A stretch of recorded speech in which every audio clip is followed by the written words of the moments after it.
Ladies and gentlemen, we welcome you live to episode number 47 of the Primetime Rundown, presented to you by Black Cats NYC. Andrew Giordano, take it away.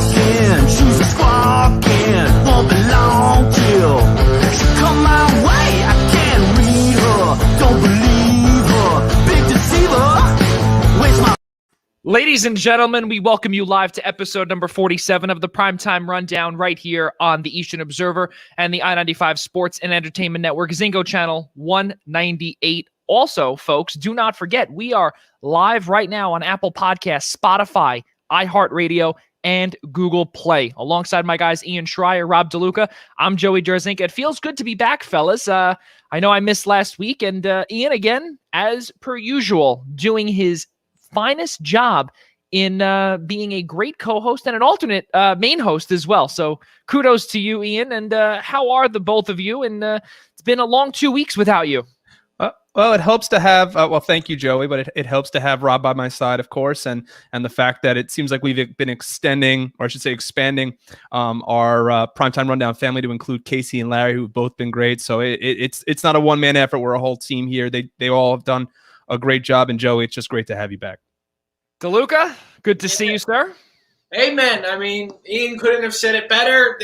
Let's be real. We're like three parts of one brain. It can always work with just two, but realistically, if you want the perfect product, you gotta have the three amigos here.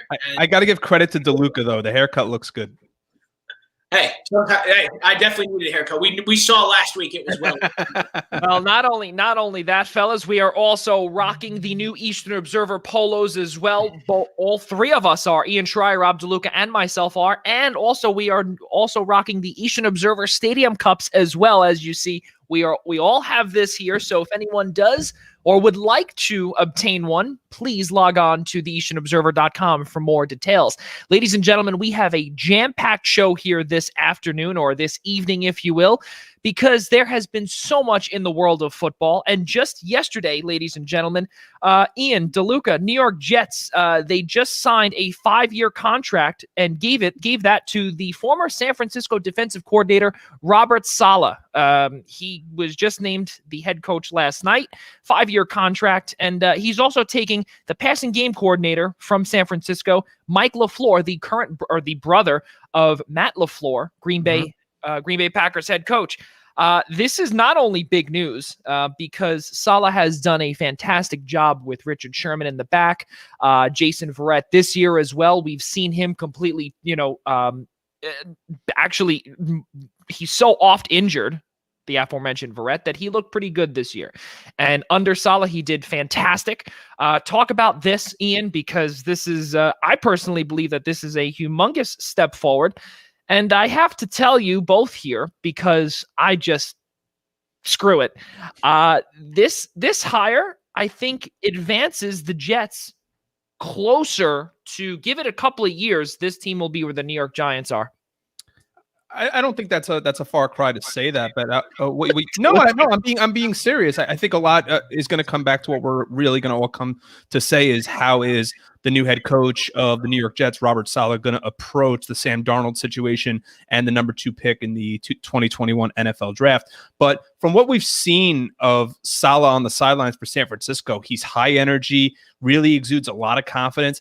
I mean, guys, tell me if I'm wrong here, but he gives off, at least at the start, I mean, he doesn't even have to win the press conference at this point. He just gives off a very Rex Ryan feel, or at least what Rex Ryan was to the Jets when he first came, I wouldn't say into the league, but first came on as the head coach and then helped them to 2 AFC championship appearances. And credit to the Jets and to their general manager, Joe Douglas, of avoiding of trying to of going outside of their comfort zone. There were names out there that really interested the Jets because they had prior ties to them. Brian Schottenheimer, the offensive coordinator in Seattle. Aaron Glenn, a former cornerback for the Jets, who's the defensive backs coach in New Orleans. Joey's former head coach in Philadelphia, Doug Peterson, lest we forget, has ties to Joe Douglas from Joe Douglas's days in Philly. So this is they let Saleh leave the building, but they really didn't. This was a little unexpected. I wasn't sure where Saleh was going to go, but he's got a chance to really turn things around for the Jets. It's a defensive mind. We saw how well Rex Ryan worked out the first couple of years with the Jets.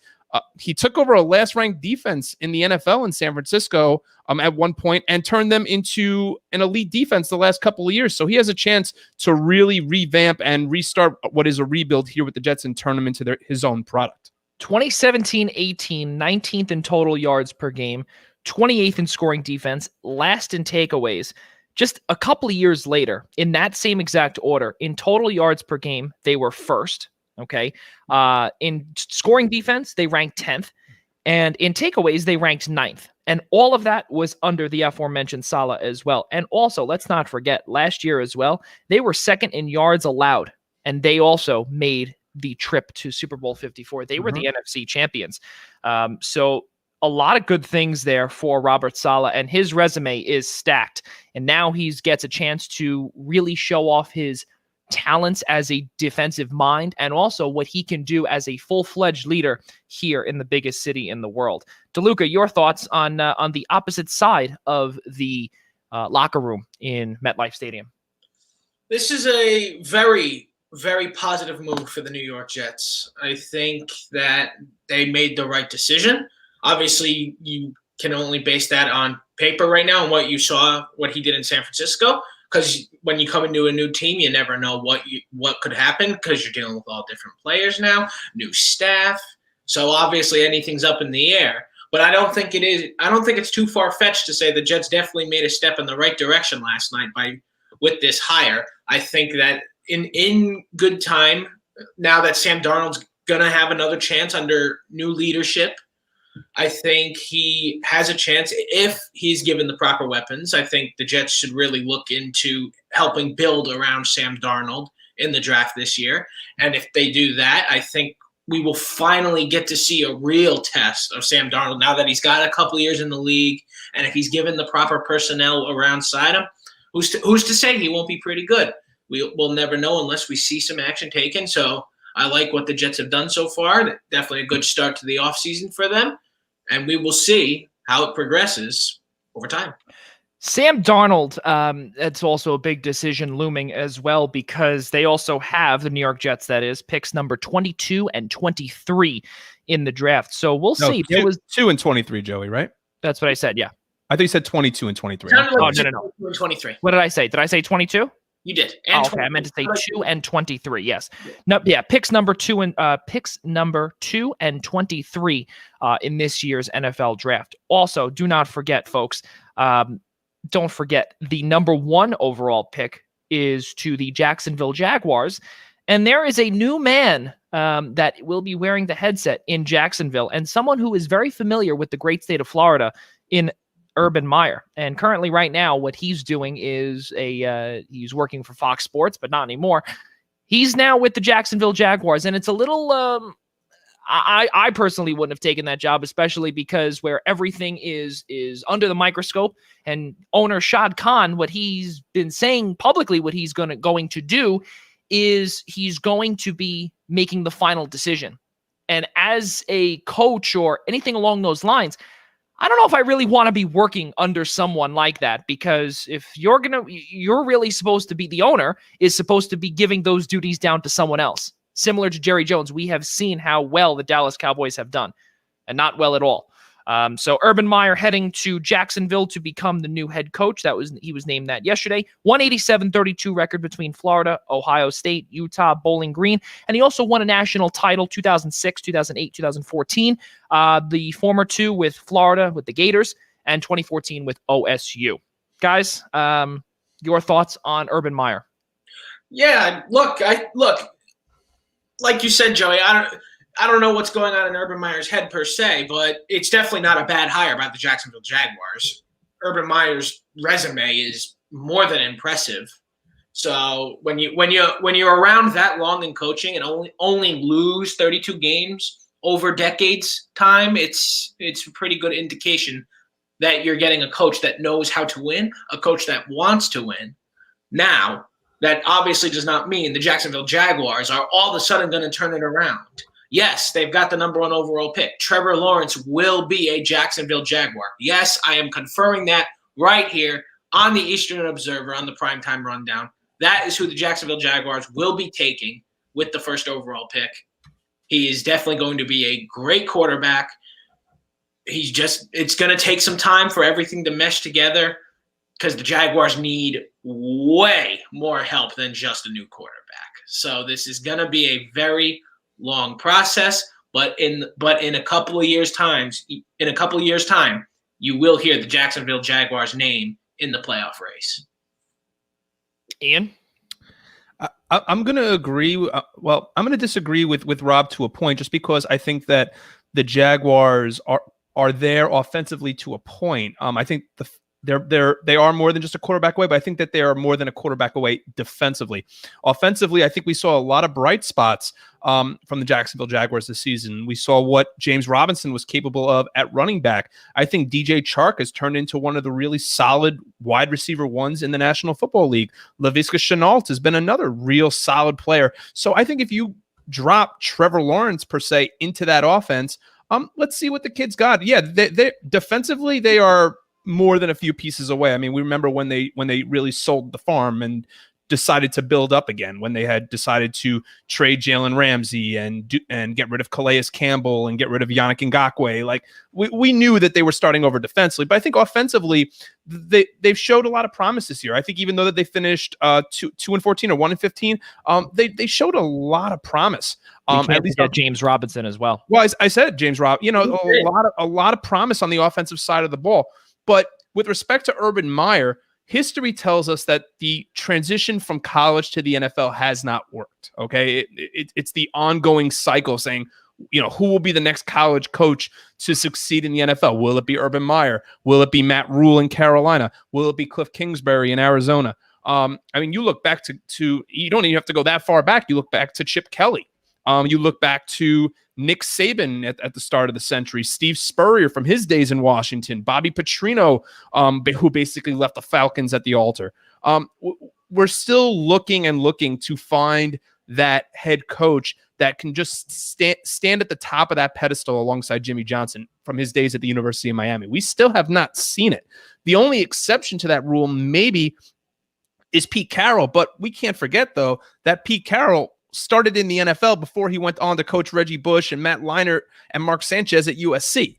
So, but with respect, getting back on point with Urban Meyer here, this was really a situation of where there was smoke, there was fire. There was a lot of talk in the weeks leading up to this hiring that the Jaguars and owner Shad Khan were talking with former Ohio State head coach Urban Meyer, who they eventually hired, as well as the current head coach of the Ohio State Buckeyes, Ryan Day. In fact, we found out today that there was actually regular communication between Urban Meyer and the owner of the Jacksonville Jaguars. Going back to what Joey was saying, Urban Meyer is a proven winner. Granted, he did step away for health reasons in 2019 from Ohio State, but we also know that he was also heavily involved for not reporting the domestic violence dispute between Zach Smith and his wife back in 2015. So getting back on point here, we've seen that the transition from the pros from college to the pros doesn't necessarily work all the time. I hope for Urban, considering his track record of success, makes him a winner in the NFL, because Jacksonville needs a winner. 12-3 in bowl games, 3-0 in national championship games, as we did allude to earlier. 2006, 2008, 2014 national champions, Florida and Ohio State, respectively. Also, do not forget, ladies and gentlemen, something did occur just right before we got on the air. Former offensive coordinator in Tennessee, Arthur Smith, has just become the new head coach of the Atlanta Falcons. Arthur Smith, now the head coach in Atlanta. And actually, very funny that we bring up Atlanta, because it's a perfect, I want to bounce off of what Ian said, how the transition from college to the pros has not worked. Speaking of the Atlanta Falcons, do we remember the name Steve Sarkisian as well, where he came from Alabama and to be the offensive coordinator in Atlanta, and it was pretty bad. to say the least. It was one of the lowest ranking offenses in the entire NFL, and it completely changed what Matt Ryan looked like, who he looked like. So really, obviously, now he's back in there, or in the saddle, no pun intended, because he is now the head coach at the University of Texas. Ladies and gentlemen, let's keep moving on here, because as we did bring up, it is a jam-packed show here on episode number 47. Do not forget, if you cannot make it here tonight, if you're not listening tonight, do not forget, subscribe to us on Apple Podcasts, Spotify, iHeartRadio, and Google Play by searching the Primetime Rundown. Do not forget, also, if you are on with us, please leave us a comment, join the conversation. YouTube, Facebook, all of our followers and listeners, thank you very much for tuning in on this Friday evening. Guys, we had a fun wild card weekend and a great upcoming look ahead to divisional weekend. Baltimore and Buffalo. Obviously, it was Baltimore and Tennessee to start, and Buffalo and Indianapolis to start. Also, that was the first playoff game in 25 years for the Buffalo Bills. Pretty cool stuff there to see, and also the first victory under, or I guess in the franchise in 25 years. Crazy stuff. Let's talk a little bit about that, guys. Baltimore and Buffalo. Let's kind of do a little quick recap of the wild card and see what we see moving ahead with that upcoming matchup, Baltimore and Buffalo. I think that game's going to come down, Baltimore and Buffalo. It's really who can keep contained better.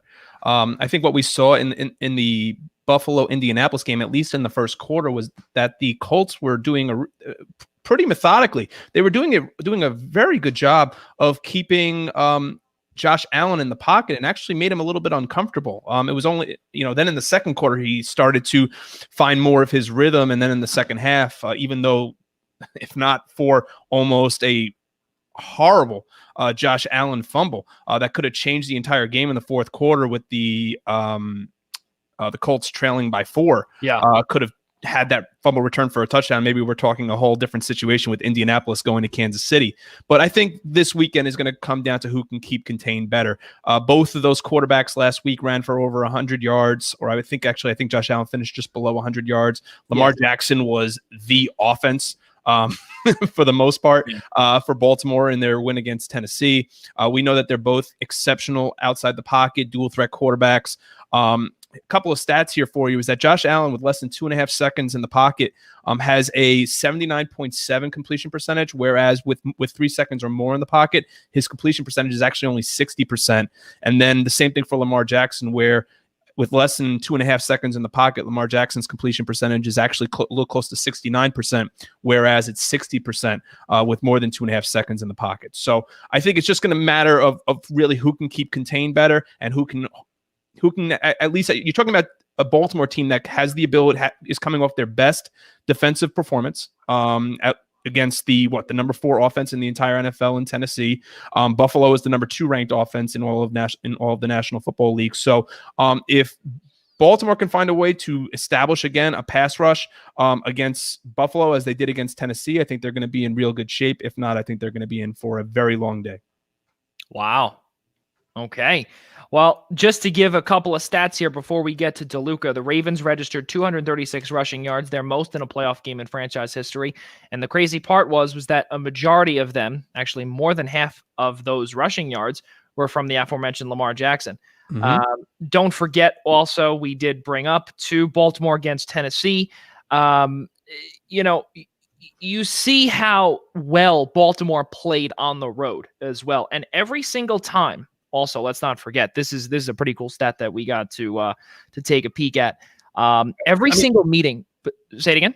No, I mean, Joey, do you think that Baltimore played all that well this weekend? I mean, I do like Baltimore this weekend against Buffalo, but I'm curious. Do you think that the Ravens played all that well this weekend? I personally believe that they played above expectation because, well, not only did they get the win, but also they continued to dominate on defense. They did fantastically on defense. And yeah, they did. I think they did really a great job on the defensive side of the ball. But also going back to one of the statistics from that game as well, Ravens Titans, every single meeting that those two have had, in the postseason, the road team has won. I did not know that. And I saw that in 6-0 in a road wild card game. The Ravens are. I mean, hey, listen, this has Buffalo upset written all over it. I chose Buffalo in our picks. Unfortunately, we do not have the graphic for that. But DeLuca, I want to get to you here, and I want to talk about Baltimore and Buffalo and what you saw there and what you might see this upcoming Saturday night, 8:15 in Western New York. And don't forget, lake effect snow is on its way in about few hours up there. Of course it is, because it's Buffalo, it's winter. When wouldn't it snow? Lake effect wise too. That too. But here's what I saw last week was two great teams. Beat Buffalo. I felt look, great game. The Colts fought their hearts out. In the end, the curse of Phillip Rivers ended up hurting the Colts once again in the playoffs, and it's very unfortunate. But overall, since you guys kind of touched mostly on what happened last week and dropping many, many stats, which phenomenal stuff. And I think so. I'll talk about what I think we're going to see tomorrow. So tomorrow night, it's in Buffalo. There's going to be fans again because the experiment by Governor Cuomo did go well the first time, so they're going to go for it again. 6,700 fans. The first right, they're keeping the number. 500 are going to be on hand tomorrow. Right, I do remember. I think they're keeping the number the same. They're not going to increase. But so what I see is obviously a big home field and potential weather condition advantage to the Buffalo Bills, without question. If it starts to snow during the game, that could bring a huge difference to the outcome. Because Buffalo's used to this. It snows anytime it drops below 30 degrees anyway. So that alone can be a factor for Maryland, for the Ravens. Baltimore, Maryland, doesn't see as much snow, compared to ever. However, here's what I'm going to see this weekend. We're going to see two very good offenses going at it. I think we're going to have a very high-scoring game. Very hard fought right to the end. But in the end, it's going to be Lamar Jackson on a 2-minute drive in clutch time, taking it away from the Buffalo Bills. And we'll see another upset, sending the Baltimore Ravens to another AFC Championship game. See, I don't think so. I personally believe, especially when you look at certain statistics, especially when they are the top 5 defense in Baltimore, Josh Allen's 5-0 against a top 10 total defense this year, and Baltimore, if I'm not mistaken, is ranked number 5. So the way Joey, allow me to respond to that. You see, because you guys do love to give your stats, and look, stats are a very important part of the game. But guess what? Stats don't play the game, and stats be damned and be thrown out the window come playoff time, especially when it's a one-game knockout. This comes down to who is there, who is ready, and who is just the better team on the field when the game is played. The better team will come out of this game, and we're going to see a hard-fought game until the end. But the fight is going to be on, but the fight is going to be won by the Ravens because the game is not played on paper.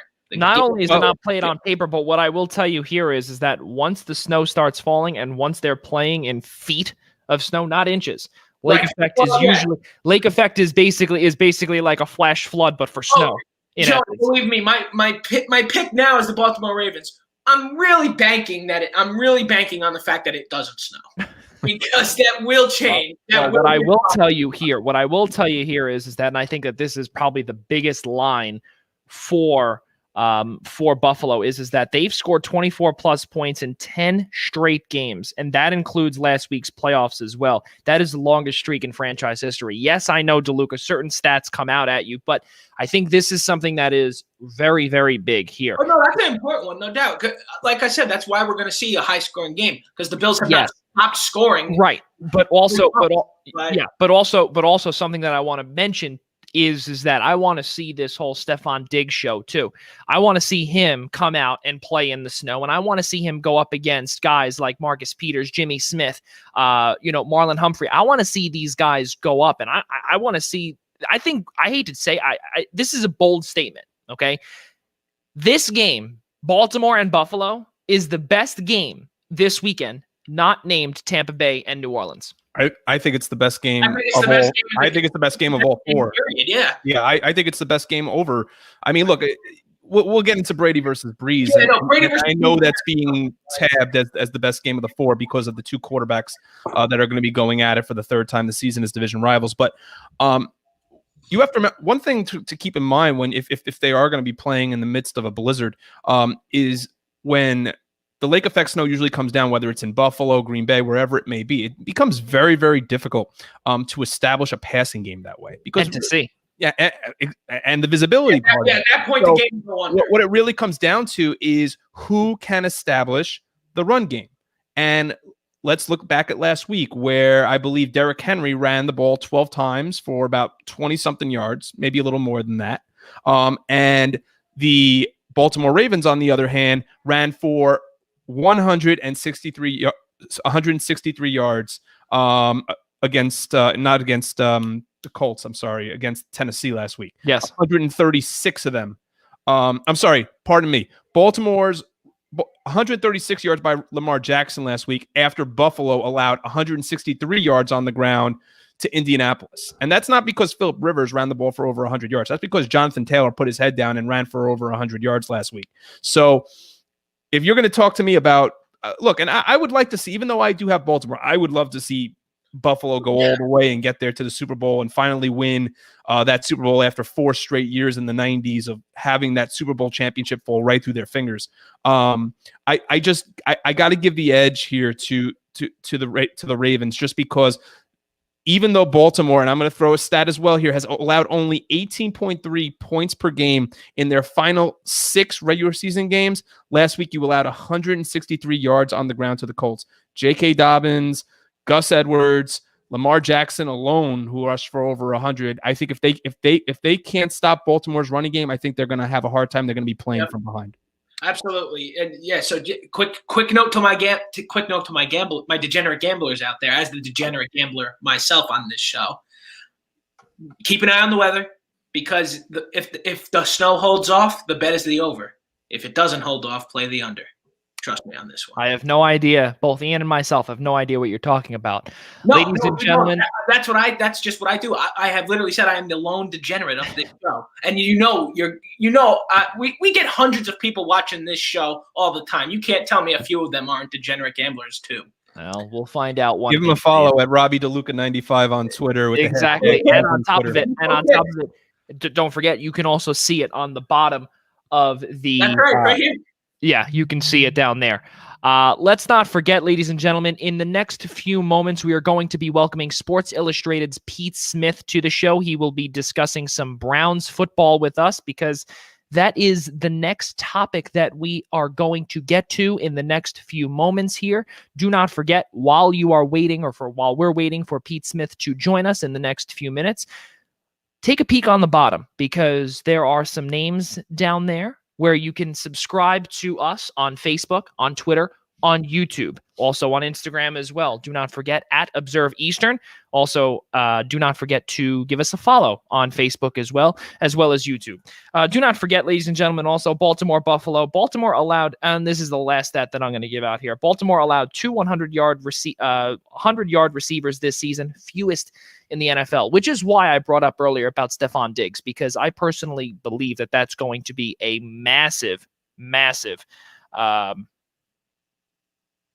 factor in all of this. So absolutely. We'll see what happens there. And it looks as if that in the next few moments, we do have Pete Smith in the studio here. We're just waiting for the camera to pop up here, where hopefully we can see his face in just a few short moments. But yeah, so we'll get to that in just a few seconds. We'll wait for that. And there he is. And let's get him in here right about now. Ladies and gentlemen, Pete Smith. Ladies and gentlemen, Sports Illustrated writes for Browns Digest. Pete, thank you so much for coming on here, and welcome aboard. No problem. Thanks for having me. All right, Ian Schraier, let's get this started. Sure. Well, Pete, first off, thank you so much for spending some time with us this evening, and congratulations on the dominant win in the wild card round over the Steelers. And want to wish Cleveland and the Browns the best of luck this weekend against the Chiefs. Pete, let's start with let's start first with last weekend. We knew what the Browns were. We knew the Browns had to establish that running game coming in. We knew how good that two-headed running attack was coming into the game, but let's take away, I guess it's hard to say it, but kind of take away the 28-0 start. As you were coming into that game, what did you think was the key to a Browns win? And did you expect the way that game started out? Well, I certainly didn't expect it to start out that way, just by the virtue of the fact that they didn't have practice all that week. They were playing a left guard that had never played. He's been on the team. He certainly knew what was going on in terms of the offense and everything like that, but he just hasn't gotten any reps. So there's always that sort of element of mystery. They're down at corner. Robert Jackson is a backup gunner who had to be a starting cornerback. Those things make it very difficult to sort of anticipate you coming out and firing on all cylinders with that type of focus, which was sort of the most impressive part about it. They didn't allow any of what are perfectly rational distractions to get in the way, losing players as well as coaches to COVID-19 issues. Coming into the game, certainly they wanted to be able to run the ball, but you didn't know how much they were going to be able to do that against that Steelers front, a front that had basically, even when they were full strength, given them the worst sort of performances of the offensive line this season. They struggled. And even last week, the left side of the line in particular struggled, and that was with Jedrick Wills and Joel Bitonio. So it was very unexpected that suddenly, Michael Dunn was going to be an earth mover up there and take a two-time All-Pro down the field like that. So as a result, it felt like the best thing they could do is sort of spread things out. And they did that quite a bit and took advantage of something the Steelers just happened to do, which is they're not afraid to sort of put linebackers on anyone. And on multiple occasions, they just found out who is Robert Spillane covering and just threw it at him. Austin Hooper had a number of receptions like that. Jarvis Landry had a couple of receptions like that. So that really became an easy way to sort of create opportunities on offense. And they did the thing they did a really nice job with out of that was, and they've done this basically all year, is they play a lot of condensed formations. So they'll either flex guys or use bunch or stuff like that. And it really gave the Steelers problems because they were sort of playing in no man's land at corner off the ball, like 7 yards or so. And there were a couple situations like that long Landry touchdown where the corner was just lost in space. And some of those situations really proved problematic. What is I think we all said there was a lot of talk on Twitter where we wanted to see a Kevin Stefanski cam live from home last Sunday, especially after that 28-0 start. But it's going to be great for the Browns to have their head coach back going up against the number one pass offense in the league with Patrick Mahomes. But a huge key for the Browns, not to be mistaken, is the fact that Denzel Ward is also going to be back for the Browns. So they're also going to have their number one cornerback. So what are your keys, Pete, for the Browns who are going up against such an elite opponent to just stay within reach against them, if not maybe even try to pull off an upset in Arrowhead?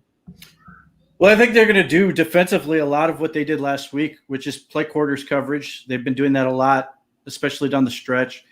Try to keep things in front of them. And that's not only what they did against the Steelers, but it's also what the Raiders did against the Chiefs twice. And it just proved frustrating enough to slow them down that they took away some of those deep plays. The Browns can't afford to allow, those 2 and 3 play type drives with that instant offense, because they don't want to get caught in a situation where they're now trying to, play in a shootout.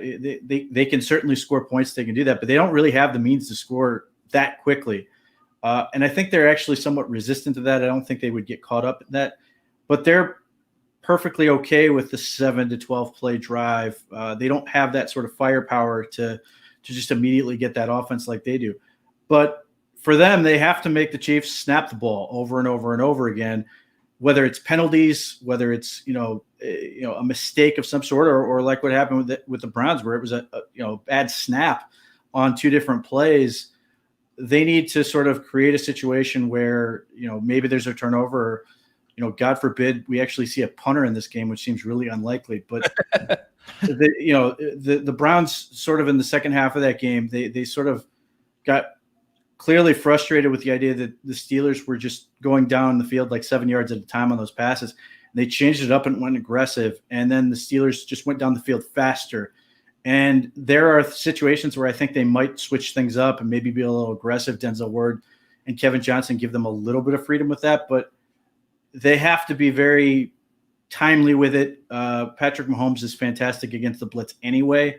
So if they don't get home with that, that becomes a real problem. But ultimately, I think they're going to sort of sit back, try to play that underneath coverage really well. And if it's sort of like the Steelers where the Steelers couldn't run the ball at all, the Chiefs don't really run the ball at all. So if that's the situation they get into, it makes it sort of easy to have those undersized guys behind them who can just run and make tackles, like MJ Stewart, like Carl Joseph, and hopefully, Myles Garrett and Adrian Claiborne and those guys are able to get some pressure against Patrick Mahomes. He's not afraid to sort of hold the ball, but he's obviously very athletic and can throw from any number of platforms. So you're hoping you can capitalize and create a mistake, because the Browns basically, they have to win the turnover battle, and they have to be able to capitalize on their offensive opportunities. They can't kick field goals, and they can't punt.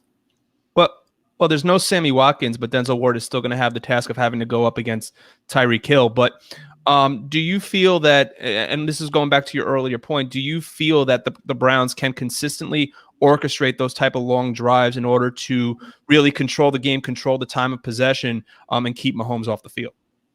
Sure.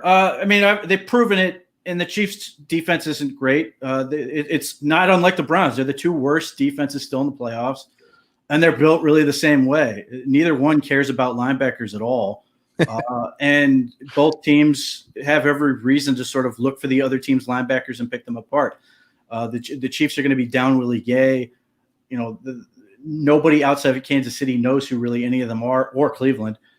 So you can sort of do what they did in that respect and try to isolate and create some matchups that way, whether it's Landry or Hooper or some of those guys. But the Chiefs are also not really built to stop the run. Naturally, they are built to play with a lead. When you have Patrick Mahomes, Tyreek Hill, these guys, Kelsey, these guys who can create this instant offense, it makes all the sense in the world for you to have a bunch of pass rushers and guys who can cover a little bit, because you're just trying to capitalize and force turnovers off opponents' mistakes when they are forced to try to play catch up. The Browns are, we'll see what happens with Jack Conklin. They hope he will play. They'll have the other four back. They will have, tight ends. They can just be physically bigger than the Chiefs, which should allow them to run the ball consistently. And then they do a lot of damage off play action. The issue they have is they don't really have a vertical passing game. They have more of a horizontal. They just don't have the speed down the field to really deliver like that. And they've got one pass over 50 yards this whole season. That was Donovan Peoples-Jones against the Titans, which was a wide open play. They don't really have guys that sort of do that. So I think in the same respect, the Chiefs may have sort of a similar thought process, but they can sort of squeeze down a little bit because they don't have to be afraid of the Browns going over the top like that. And they can sort of sustain. So they're going to try to create space and work horizontally and work down the field. Pete, thank you so much for coming on, number one. But also, I want to get back to more of a generalized, assessment of what the Browns did last week, because really it is just by looking at some of the stats by your typical general fan who really doesn't watch football that much, but really has seen the true underdog story.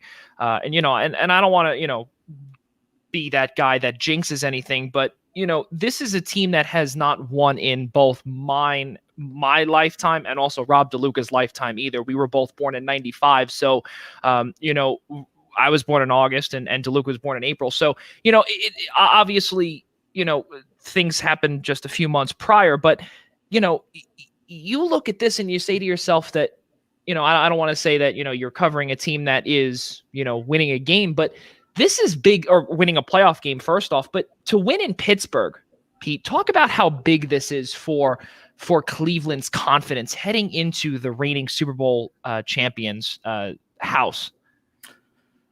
Okay. So from a team standpoint, It's a big deal because they win a playoff game on the road. From a Cleveland Browns psyche standpoint, the players have no idea what they're dealing with in that standpoint. And you sort of touched on this.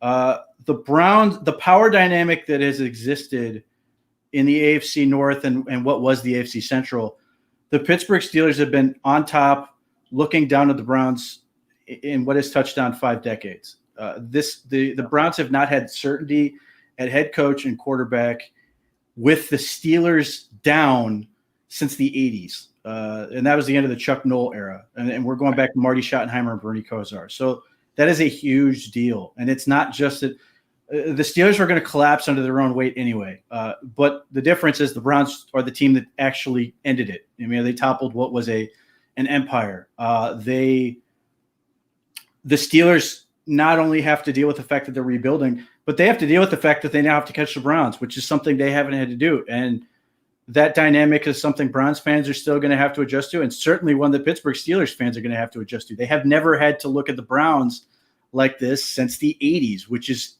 absurd to think about. And it doesn't mean that the Steelers were a great team, but they were always in a position to sort of compete.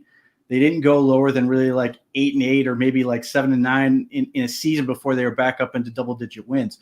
So the Browns are now in this situation right this second where it's free money. There's no expectation that they were going to win that game. I certainly didn't think they were going to do it, just with everything that was going on. And the Chiefs are certainly favored. You can't rule out the Browns anymore because they've certainly proven that you can't. But and maybe it works to the Browns' benefit because I think they played like this last Sunday. We have nothing to lose. We're just going to play our game. Yeah. And it worked out, and maybe that helps them with the Chiefs. But the Browns are positioned to be good for the next few years. They're going to be better next year. They should be better next year than they were this year. They should be better in 2 years than they were this coming year because they have a ton of draft capital. They still have salary cap space, and they have all these young players who are still under contract. So they're in a really, really good spot. So coming into this season, it was figure out the quarterback situation, figure out if the head coach was good, and make the playoffs. They did all 3 of those things. All this stuff is bonus. It was about getting experience in the playoffs, which they're getting. And now it's really a measuring stick type game. How good are we? How legitimate of a contender are we? If they can go in and hang with the Chiefs and lose close, it's still a big deal. Now, if they go and win, obviously, this is an enormous accomplishment, but they already have sort of the earned achievement of knocking off the Steelers and ending them. It's going to be the Browns and the Ravens for the next few years at the top of that division. So that's a big deal. So just from that standpoint of you have sort of established yourself as a contender in the NFL, it's a big deal for this team. But everything beyond that is obviously a dynamic that you haven't been alive long enough for, and certainly any number of other fans are old enough to barely understand at this point. Right, exactly. And you brought up also about how Pittsburgh has just been the alpha male in the AFC North for so many years. The Browns earned their first road win in Pittsburgh for the first time since week 5 of 2003. And coincidentally, according to NFL.com, we thank them for that statistic, Baker Mayfield was only 8 years old. Pete, also something that we want to bring up as well, you were talking about the defensive side of the ball. The Browns are 7-0 in games with 2+ takeaways this season. Talk about how with this COVID-19 problem within the locker room of the Cleveland Browns, and how we've heard numerous times where it's weird to get practice together, to get practice in or in person, if you will, and everything has been over Zoom lately, and we're seeing the guys step up to the plate and really just perform. Talk about the next, I would say the next man up mentality that this Cleveland Browns team has had, because, obviously Odell Beckham Jr. goes down, Donovan Peoples-Jones comes up, and the list goes on. Obviously, as we brought up earlier, Joel Bitonio was just activated off of the COVID list. He'll be getting back into the into left guard position. Talk about how this next man up mentality is just, I guess, I don't want to say carrying the Browns, but clearly they have the ability to do so if, God forbid, disaster were to strike again. So it comes down to Kevin Stefanski and what he sort of brought to this organization in terms of, everybody talks about culture and all that stuff, but it really came down to sort of, he hired a bunch of coaches that are teachers, which is critical, especially in this type of situation. And he empowered players to the point where it wasn't about telling him what his vision is. It was sort of like inviting them to join along with it. So obviously in the offseason, we had all kinds of social unrest, racial tensions and all this. And the Browns were one of the organizations, certainly not the only one, where they basically said, look, we understand that there are things going on that are bigger than football. And they created sort of this open dialogue with that. And, coming out of what was a toxic environment the last year, I think that sort of created this conversation and this dialogue within the team that, got them to care about each other more than just people, and certainly got them to believe that the organization and the people who had been hired, Kevin Stefanski, Andrew Berry, the GM, cared about them more than just being football players. They viewed them as people and valuable in that sense. So they were sort of presented with this, being given equity in the team, that it's, they have ownership in this thing. And that has been hugely positive for them. And they've gotten a bunch of players to step up and be leaders from that standpoint. And then it's just the sort of setting that tone and the level that they demand from each other. And then they're trusting them to do it. I think the biggest credit to the Browns that occurred on against the Steelers was the fact that you have guys like Robert Jackson, who started those 2 games without Denzel Ward, and you had a guy, Michael Dunn, and then ultimately a guy named Blake Hance, who drove to the game and introduced himself in the locker room beforehand. The easiest thing to do in that circumstance is, if you're a rookie like Jedrick Wills or maybe the center like J.C. Treader, is to try to do more than your job.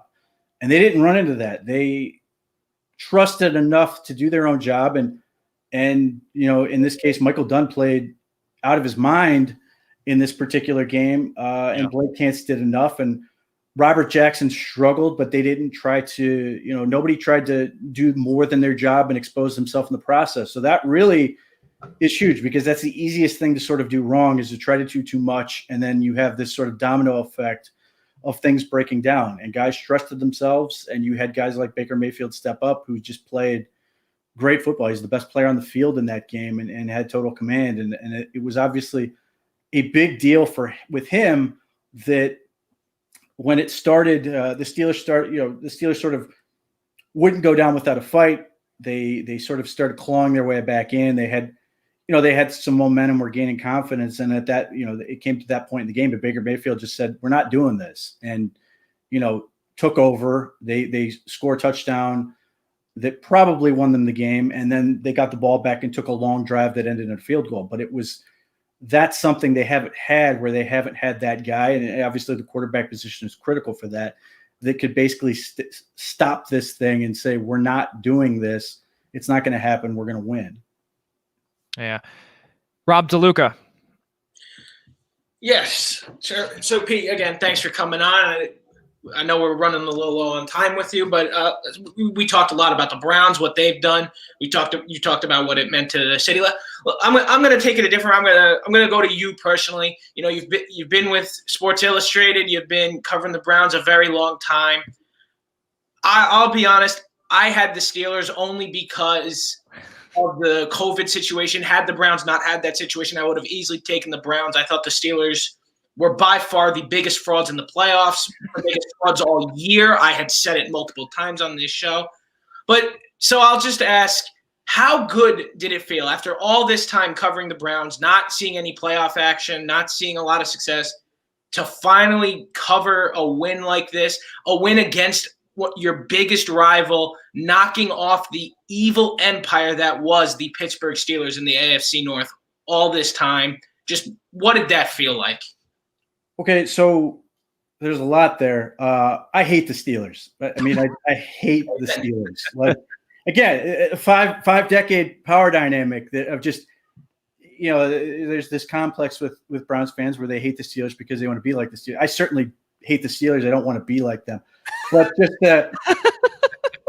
And the thing was that I desperately wanted to happen is I wanted to take down Roethlisberger. I hated Week 17, like Mason Rudolph starting that bugged me. I wanted Ben so bad. So it was great to get him in the playoffs and send him off the field weeping like that. That was great. For me, it was extra special, I guess, because when the Browns made the move to go to sort of a more data approached way of thinking in terms of players and how they acquire talent and all those things, is I went whole hog when they hired Sashi Brown on learning all about that stuff. And so there's any number of players that I was big on for this team. So I love Baker Mayfield coming out of college, Myles Garrett, a lot of these guys that they picked, Larry Ogunjobi, the guys that just screamed that they were good based on metrics, their tape. And the other thing, which I can't stand in professional football in particular, is this idea that you have to have idiots to win. You have to have, the guys that are like, barely functioning society because, they're angry or whatever. That whole idea that you can't just have, a bunch of super talented guys who are really focused on a goal and they go out there and win. So from that standpoint, this game was extremely satisfying, and the season has been my favorite easily. Not that there are a ton to choose from. That coming from that standpoint, that it was proof of concept that all of this stuff worked. That it was insane dealing in this market more or less, where when they made the move to this, and it was all under this nomenclature of analytics, that there were people that were like treating this like witchcraft, like that it was literally just anathema to anything to football, that they were just unwilling to conceive of this. And we had people got mad at the whole thing with Sashi Brown, and then we had people, just prominent media members, basically screaming, "We want a football guy," as if that means anything.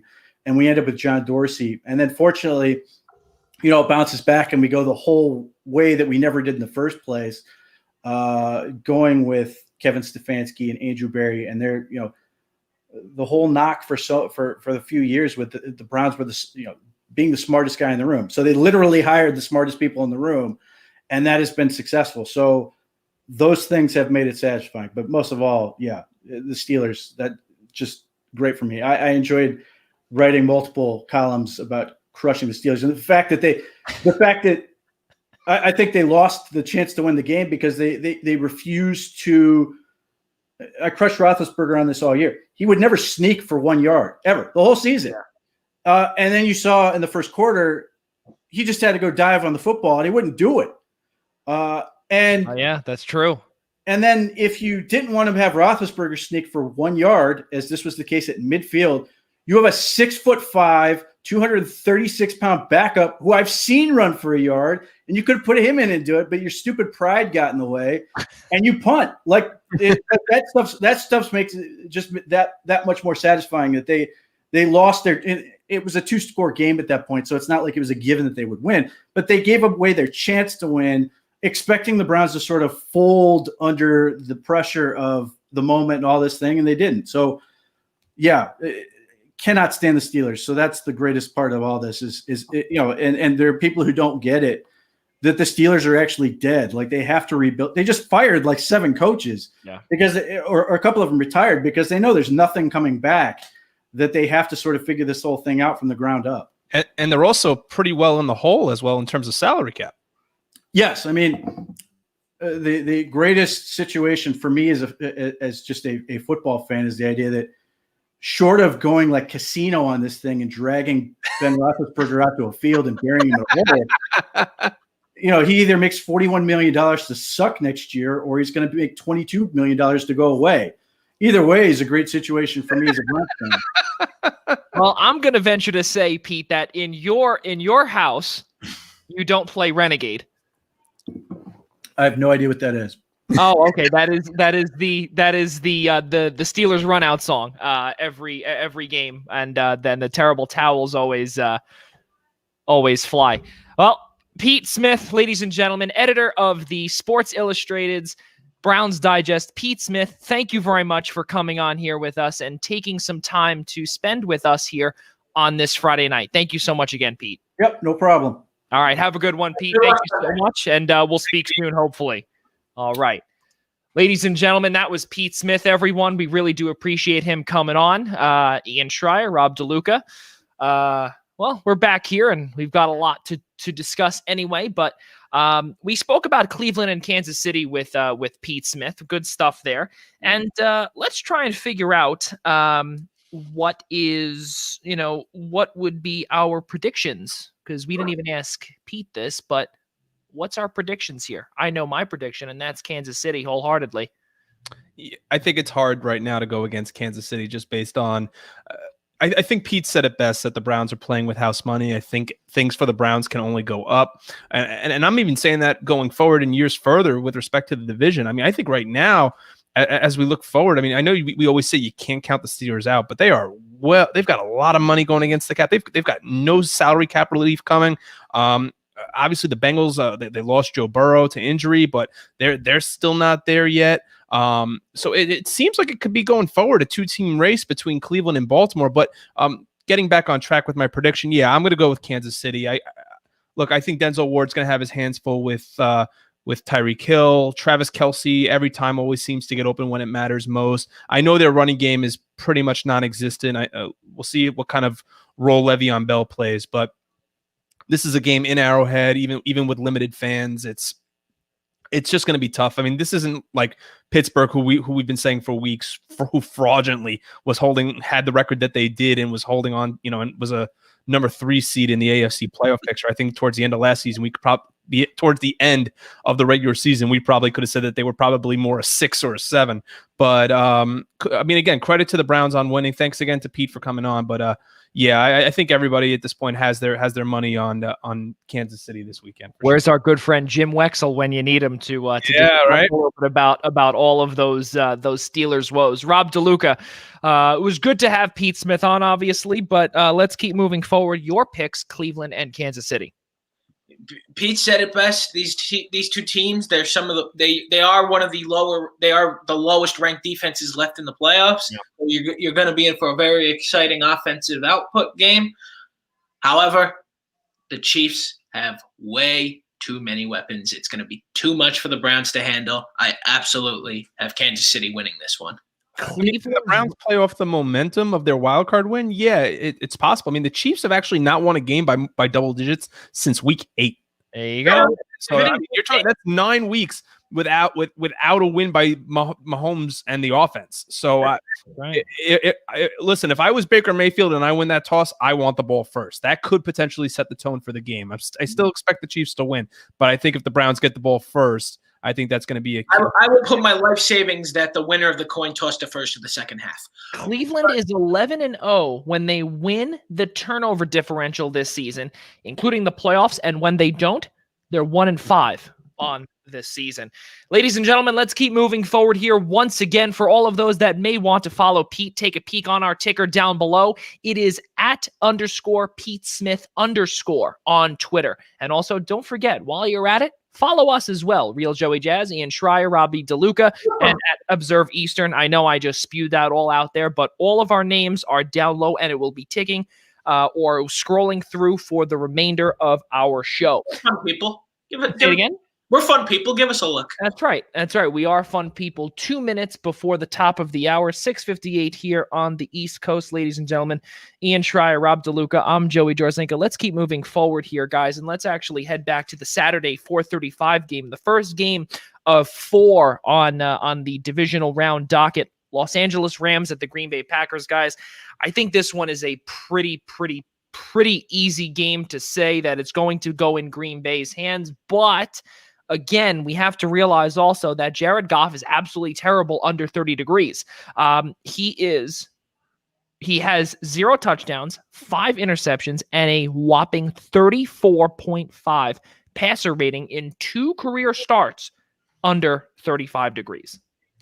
Well, I think the piece that the Rams have going for them is the fact that in Rodgers' last 2 outings against the number 1 pass defense in the NFL, Rodgers has actually lost both those games, that being the 2014 NFC Championship game at Seattle, and then NFC Championship game in San Francisco. Now, as I said, both games are on the road, so he has yet to face the league's #1 pass defense in a postseason game at home at Lambeau.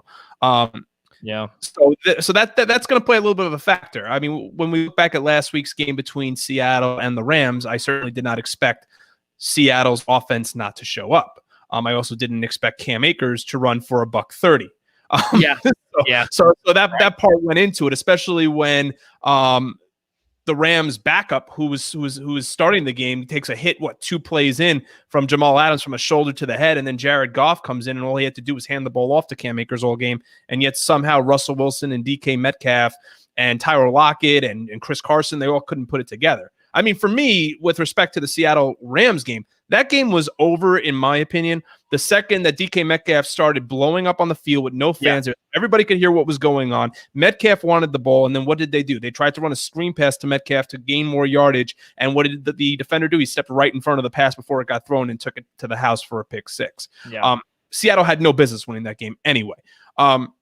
But getting into this weekend between the Rams and Green Bay, Goff is still playing with a fractured thumb that he just had surgery on. So he's really only playing with 4 good fingers and in the frigid cold of Green Bay, Wisconsin.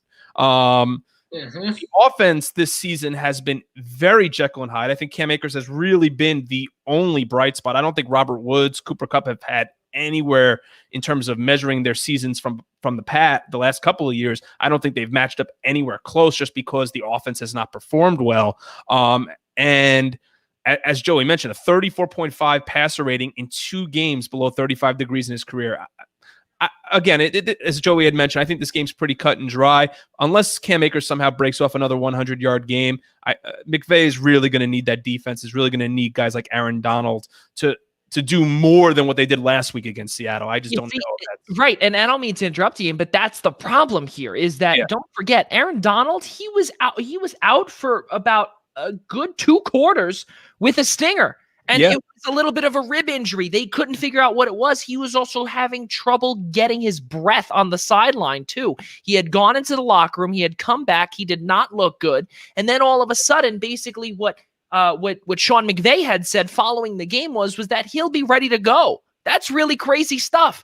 So, now that is the case, I think that defense is going to struggle if, let's just say, we don't know what the minute-to-minute action is, or the minute-to-minute update on Aaron Donald is. We have no idea how his ribs are. We don't know how his lungs are. We have no idea. I'm assuming it's definitely better, especially because he's had nearly 6 days or 5 to 6 days to really get to really recuperate, if you will.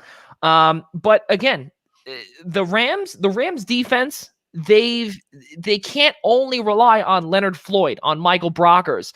They can't, and Derek Fox, who really Troy Aikman has, or was, preaching the entire time how these second line guys on the defensive line has really stepped up. They've both really stepped up for the Rams, and they played a fantastic game when Aaron Donald was not on the field. Well, I think that's also a credit, Joey, to McVay's coaching as well. The fact that he just no doubt about it. Yeah, and absolutely, and there's no doubt about it. Also, Brandon Staley as well is a big factor in all of this as well.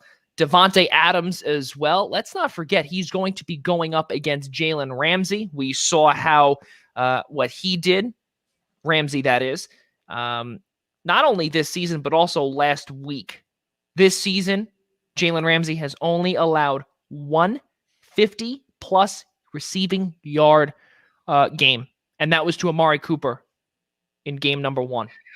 That's crazy stuff. That is a big stat. Rob DeLuca, your thoughts on this game? Well, Joey, ask me if I believe in miracles. Well, I mean, I know I do. I sure do. I do believe in miracles. We're not getting one here. Not even close. There is virtually no. And look, I'm not rooting for the Packers. I'm not a fan of them. I don't want to see them win. They're going to win. It is just the way everything is ended up going. Like you said, Aaron Donald, not 100%. He's the best defensive player in football, and it's not good when he's not fully healthy. It is in Lambeau.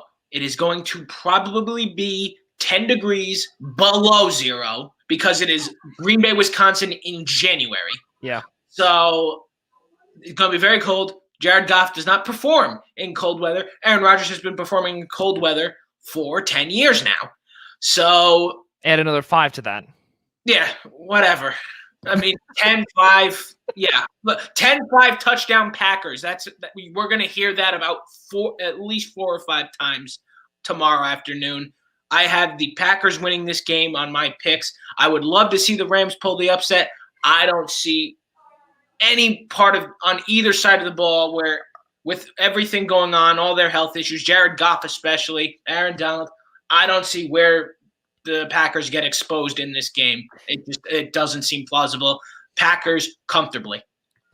I have the Packers as well, but I think the one shining piece for the Rams is the fact that Green Bay has allowed 100 yards or more rushing in 11 games this season. So again, it's really going to come down to whether or not Cam Akers can really offensively carry this team on his back. But again, they're going up against Rodgers. He's going to be the most valuable player this year. Jalen Ramsey's going up against the number 1 wide receiver in the league this year. They also have a running back named Aaron Jones who isn't half bad. So again, pretty cut and dry, Green Bay. Yeah. Jamal Williams as well. Can't forget him as well. And the cool thing too, don't forget, they have a brand new offensive tackle, a left tackle actually, who's going to be taking the place of David Bakhtiari. Jared Veldheer is going to be starting in place of the aforementioned Bakhtiari, which really, I think, just makes the argument about the Packers even better. Don't forget, this is also the only player in NFL history, mind you, to make a second start in the playoffs, in the same exact playoffs, when he made a start with the Indianapolis Colts last weekend. How cool is that? How you get released there. He was on their practice squad. Now he comes here, he gets signed, and the way the COVID rules are and the way all these rules are this year, he is able to protect Aaron Rodgers' blind side. I'm speechless because that is something that, again, 2020 just continues to throw us curveballs, and we can still say that because it is the 2020 season still in the NFL. All the Rams need to do, guys, is just have the lead heading into the locker room. They're 37-0 when leading at halftime since 2017, including the playoffs. Right. Maybe we'll talk. I don't see how the Packers aren't leading by at least 2 touchdowns going into Joe, if the Rams are up by 37, then at halftime, then we'll possibly talk about the Rams. Maybe. I have the Packers comfortably as well. So let's move on to the final game of the weekend, which is Sunday, 6:40. Tampa Bay at New Orleans, and it's going to be most likely Drew Brees' last hurrah in terms of games played. The reason why is because Joe, are you already giving your prediction by saying this is his last hurrah on Sunday? No, I'm talking about, and you see, you didn't let me finish. You did not let me finish. What I was gonna finish? Yeah, exactly. What I was gonna say was that regardless of the outcome on Sunday, these are his last games. Okay, so he can go on to win the Super Bowl, and that would mean he's got technically 3 games to go: divisional, championship, Super Bowl. Yeah. Okay. All right, everybody. See, Ian is attacking me now. Drew Brees is 5-2 against Tom Brady in his NFL career, including playoffs, but obviously that doesn't really matter because, this is Tom Brady's first year in the NFC. And he got 2 wins this year. Drew Brees did, that is. Ian Schraier, Tampa, New Orleans. I don't think that this is going to be a one-sided game like how it was in the 38-3 disaster in Tampa Bay on Sunday Night Football. I remember that game very vividly. That one was an absolute abomination. I think we might see a little bit of playoff Tom Brady here. I'll say this. I've been saying it all year that the Buccaneers, in my opinion, are probably one of the most overrated teams in football, just because I think that of the quarterback that they have at the age that he's playing. And I think at this point, we are also looking as Green Bay paper number 1 seed. I'm not so sure right now that there is a better team in the NFC than the Green Bay Packers. And that's including the New Orleans Saints. But also with respect to how overhyped as well their head coach, Bruce Arians, has become. I mean, I remember last offseason last March, before the pandemic struck, how I was talking with people about, they got Gronk and they're going to get, and they got Leonard Fournette, and this team is going to be unstoppable because they still have Tom Brady. Okay, if they didn't, were far from that. Yeah, look, the Saints won both those meetings, but also at the same time when they won both those earlier meetings, at that point, Drew Brees was not playing with a punctured lung and had the issues in terms of the injuries that he is suffering to his organs and his bones. Look, to Tampa Bay's credit, they're peaking at the right time. They're averaging 36.3 points per game over their last 4 games. But what's to say about the fact that they just narrowly escaped against a team that finished in the NFC East at 7-9? I'm not taking anything away from the defense that Washington puts out week to week. I mean, they were a top 5 defense, Washington was, in the league this season for a reason. But how many winning teams have the Tampa Bay Buccaneers beat all season? 1. In terms of teams with a winning record, they have beaten 1 team with a winning record all season. All their losses this year have come against teams in the playoff field, which included the now eliminated Chicago Bears. Look, Bruce Arians has been quoted as saying Super Bowl or bust. I mean, he should have every reason to feel that way, considering the offensive weapons he has around him. Now, granted, if we want to talk about history, the team that always hosts the Super Bowl never ends up going to the Super Bowl. Yeah. And the Super Bowl actually is in Tampa. But to Tampa Bay's credit, I do have New Orleans winning. Even though it's hard to say that for New Orleans to beat a team 3 times in a season, and that this would be the 3rd time. So we know it's very difficult in professional sports to beat a team 3 times in a row.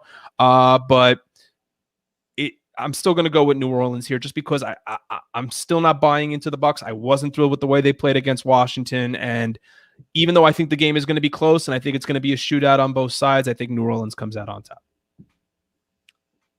I think we look at Mike Evans's numbers through 13 games against New Orleans, and he averages 51 receiving yards per game against the Saints. And on top of it, too, every year that Mike Evans has been in the league, we've gone from a mediocre defense that has been historically bad against New Orleans all the way till now, where they are a top 10 defense, or they were a top 10 defense, but they have it on paper, obviously. Can they get it done? Mike Evans, through 13 games, as we did bring up, 51.4 receiving yards in those 13 games against the Saints. And on top of it, now they're going up against a different animal. And New Orleans, as we know, has been putrid in the playoffs the last few years. Okay, they lost to Minnesota 2 years ago in the Minnesota Miracle. They lost last year to Minnesota in the Dome as well. Okay, so we don't really know what we're going to, what we're really going to see. New Orleans last week, they played the Bears. They played lights out. Nickelodeon, cool stuff, by the way. I don't see New Orleans advancing. I don't see it. I really do believe that we're going to see another upset, similar to what Ian said, where it is so tough for teams to win three times in the same exact season. And I think that this is the part where I will, now double down on my pick now, and it's going to be Tampa Bay. That's really what I truly believe it. And the reason why is because there's going to be a different Tom Brady that we're going to see. Yes, I know it's a different team. Yes, I know it's a different coaching staff. They're playing in the Dome as well. I don't know if there's going to be any fans there. I'm assuming probably maybe the same as last week, which is, I think, 600 or maybe 1,000. I don't know. It was something ridiculously low. Yeah, it's something ridiculously low. So there's really no home field advantage anywhere. No. There's no way. The only place that there is home field advantage would be Kansas City, because they still have 20,000 people whatever. I digress. But in terms of this, I can see it where I think it's not going to be. I think we're going to see a massive performance by Levante David. We're going to see one by Shaq Barrett. We're going to see one also on that defensive line where they're going to be able to attack Drew Brees, and it's not going to be fun for him in his last game in the NFL. Count it. Rob DeLuca. The stars of these games are without a doubt the two quarterbacks on each team. This is why it's probably listed as maybe the best game of the weekend, the second best game probably behind Buffalo and Baltimore. Those two games are going to obviously be the ones to watch. So what we're looking at here are two 43-year-old quarterbacks in their last hurrahs. Essentially, Brady might be in his last hurrah. It's already confirmed this is it for Drew Brees, regardless of what happens. And Tom Brady may or may not be done. We don't know. I guess it'll all depend how Tampa Bay finishes up the season. I think we're going to – it's very hard to see whether or not this is going to be a high-scoring shootout or one of those defensive battles, because these teams – even though the Saints have gotten the better of them both times and with relative ease both times, it's very hard to duplicate that a third time. Yeah. No less against the same team, no less in the playoffs. You know, the playoffs are always a different animal, and both of these quarterbacks always turn it up in the playoffs. They become different animals. Obviously, it's a little different with Drew Brees not being 100%. Yeah. But, anything is possible. And Joey Jazz, not so fast. Not so fast. The New Orleans Saints, Drew Brees is living on to the NFC Championship game after Sunday. He's going to face the Green Bay Packers in the NFC Championship game on Sunday. And now this is going to be my final point, because the way that it is on Tampa's secondary is absolutely horrid. So the way that, and actually very funny, one of their starting safeties is Antoine Winfield Jr., by the way, and it just shows how old we are. Yep. It shows how old we are when we say that, where he didn't follow his father's footsteps. But, you look at these at the secondary for the Tampa Bay Buccaneers, and it's not good.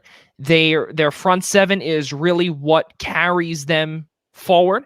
And I think now if we see a little bit, and as Ian brought up earlier, their run game is absolutely terrible as well, where Ronald Jones has not lived up to expectation. He didn't even play last week, or did he get a carry? I don't think so. And the same thing goes with Leonard Fournette as well. He's not living up to expectation either. So I'm banking on a big day from Tom Brady, because I expect to see his vintage Tom live on to the next round. But we'll have to see. Sunday, 6:40 Eastern time. Joey, if I can jump in here for one second, I mean, I think it's big for Tampa Bay that they're actually going to get back one of their former first-round draft picks, Devin Smith, at linebacker this weekend. Yeah. They're also going to get back at defensive tackle Steve McClendon. But defensively, week to week, Tampa Bay is different. They have not been a model of consistency. You look at who they have on the defensive line with Jason Pierre-Paul and Ndamukong Suh. You have Levante David, you have Levante David, who's an all-pro in the linebacking corps, but they're just every week it's a different performance by Tampa Bay. There's a reason that they've given up 30+ points to New Orleans both times. There's a reason why they haven't. They've only won one game against a team with a winning record this year. What helps New Orleans, besides making sure that they establish the running game with Alvin Kamara and Latavius Murray, is the fact that we know, and the scouting report doesn't need to show it, that Drew Brees does not have the ability to throw the ball 50, 60 yards downfield anymore.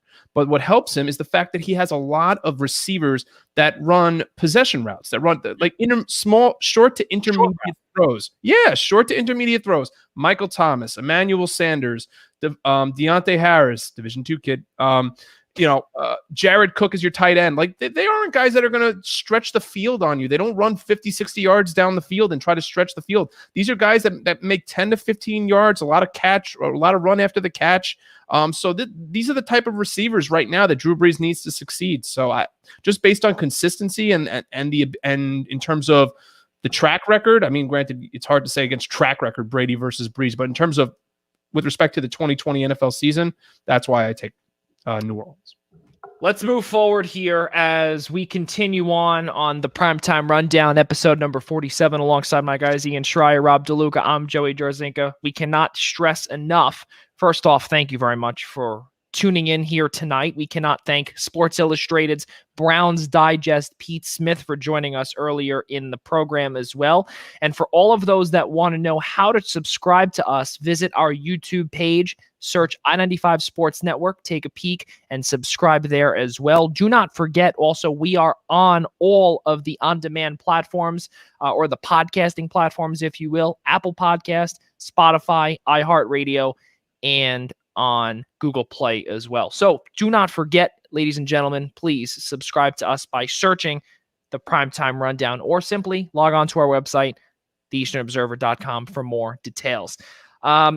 Last week, guys, I was not around for this, but of course, Ian and DeLuca are going to laugh about this. But for all of those that are watching, the Philadelphia faithful out there, Doug Peterson was let go. And I know Rob DeLuca, as you can see, is getting his. And by the way, for those that are just joining us for the first time, and we're going to probably see our viewership go down once I say this, but Ian Schraier and Rob DeLuca are Giants fans, but I'm the lone Eagles fan. I am the lone Eagles fan in this room, but we'll get to the what really grinds my gears segment here, I guess, if you will. And that is how Doug Peterson was let go in Philadelphia. It stinks. It stinks, and I'll tell you why it stinks, because let's not forget, he did earn the team their first Super Bowl in team's history. He has a statue outside of the link as well. Do not forget that, calling the Philly special. As we brought up earlier, or not earlier, but you guys brought this up last week, and I was listening and I was making faces and I was typing and yada, yada, yada.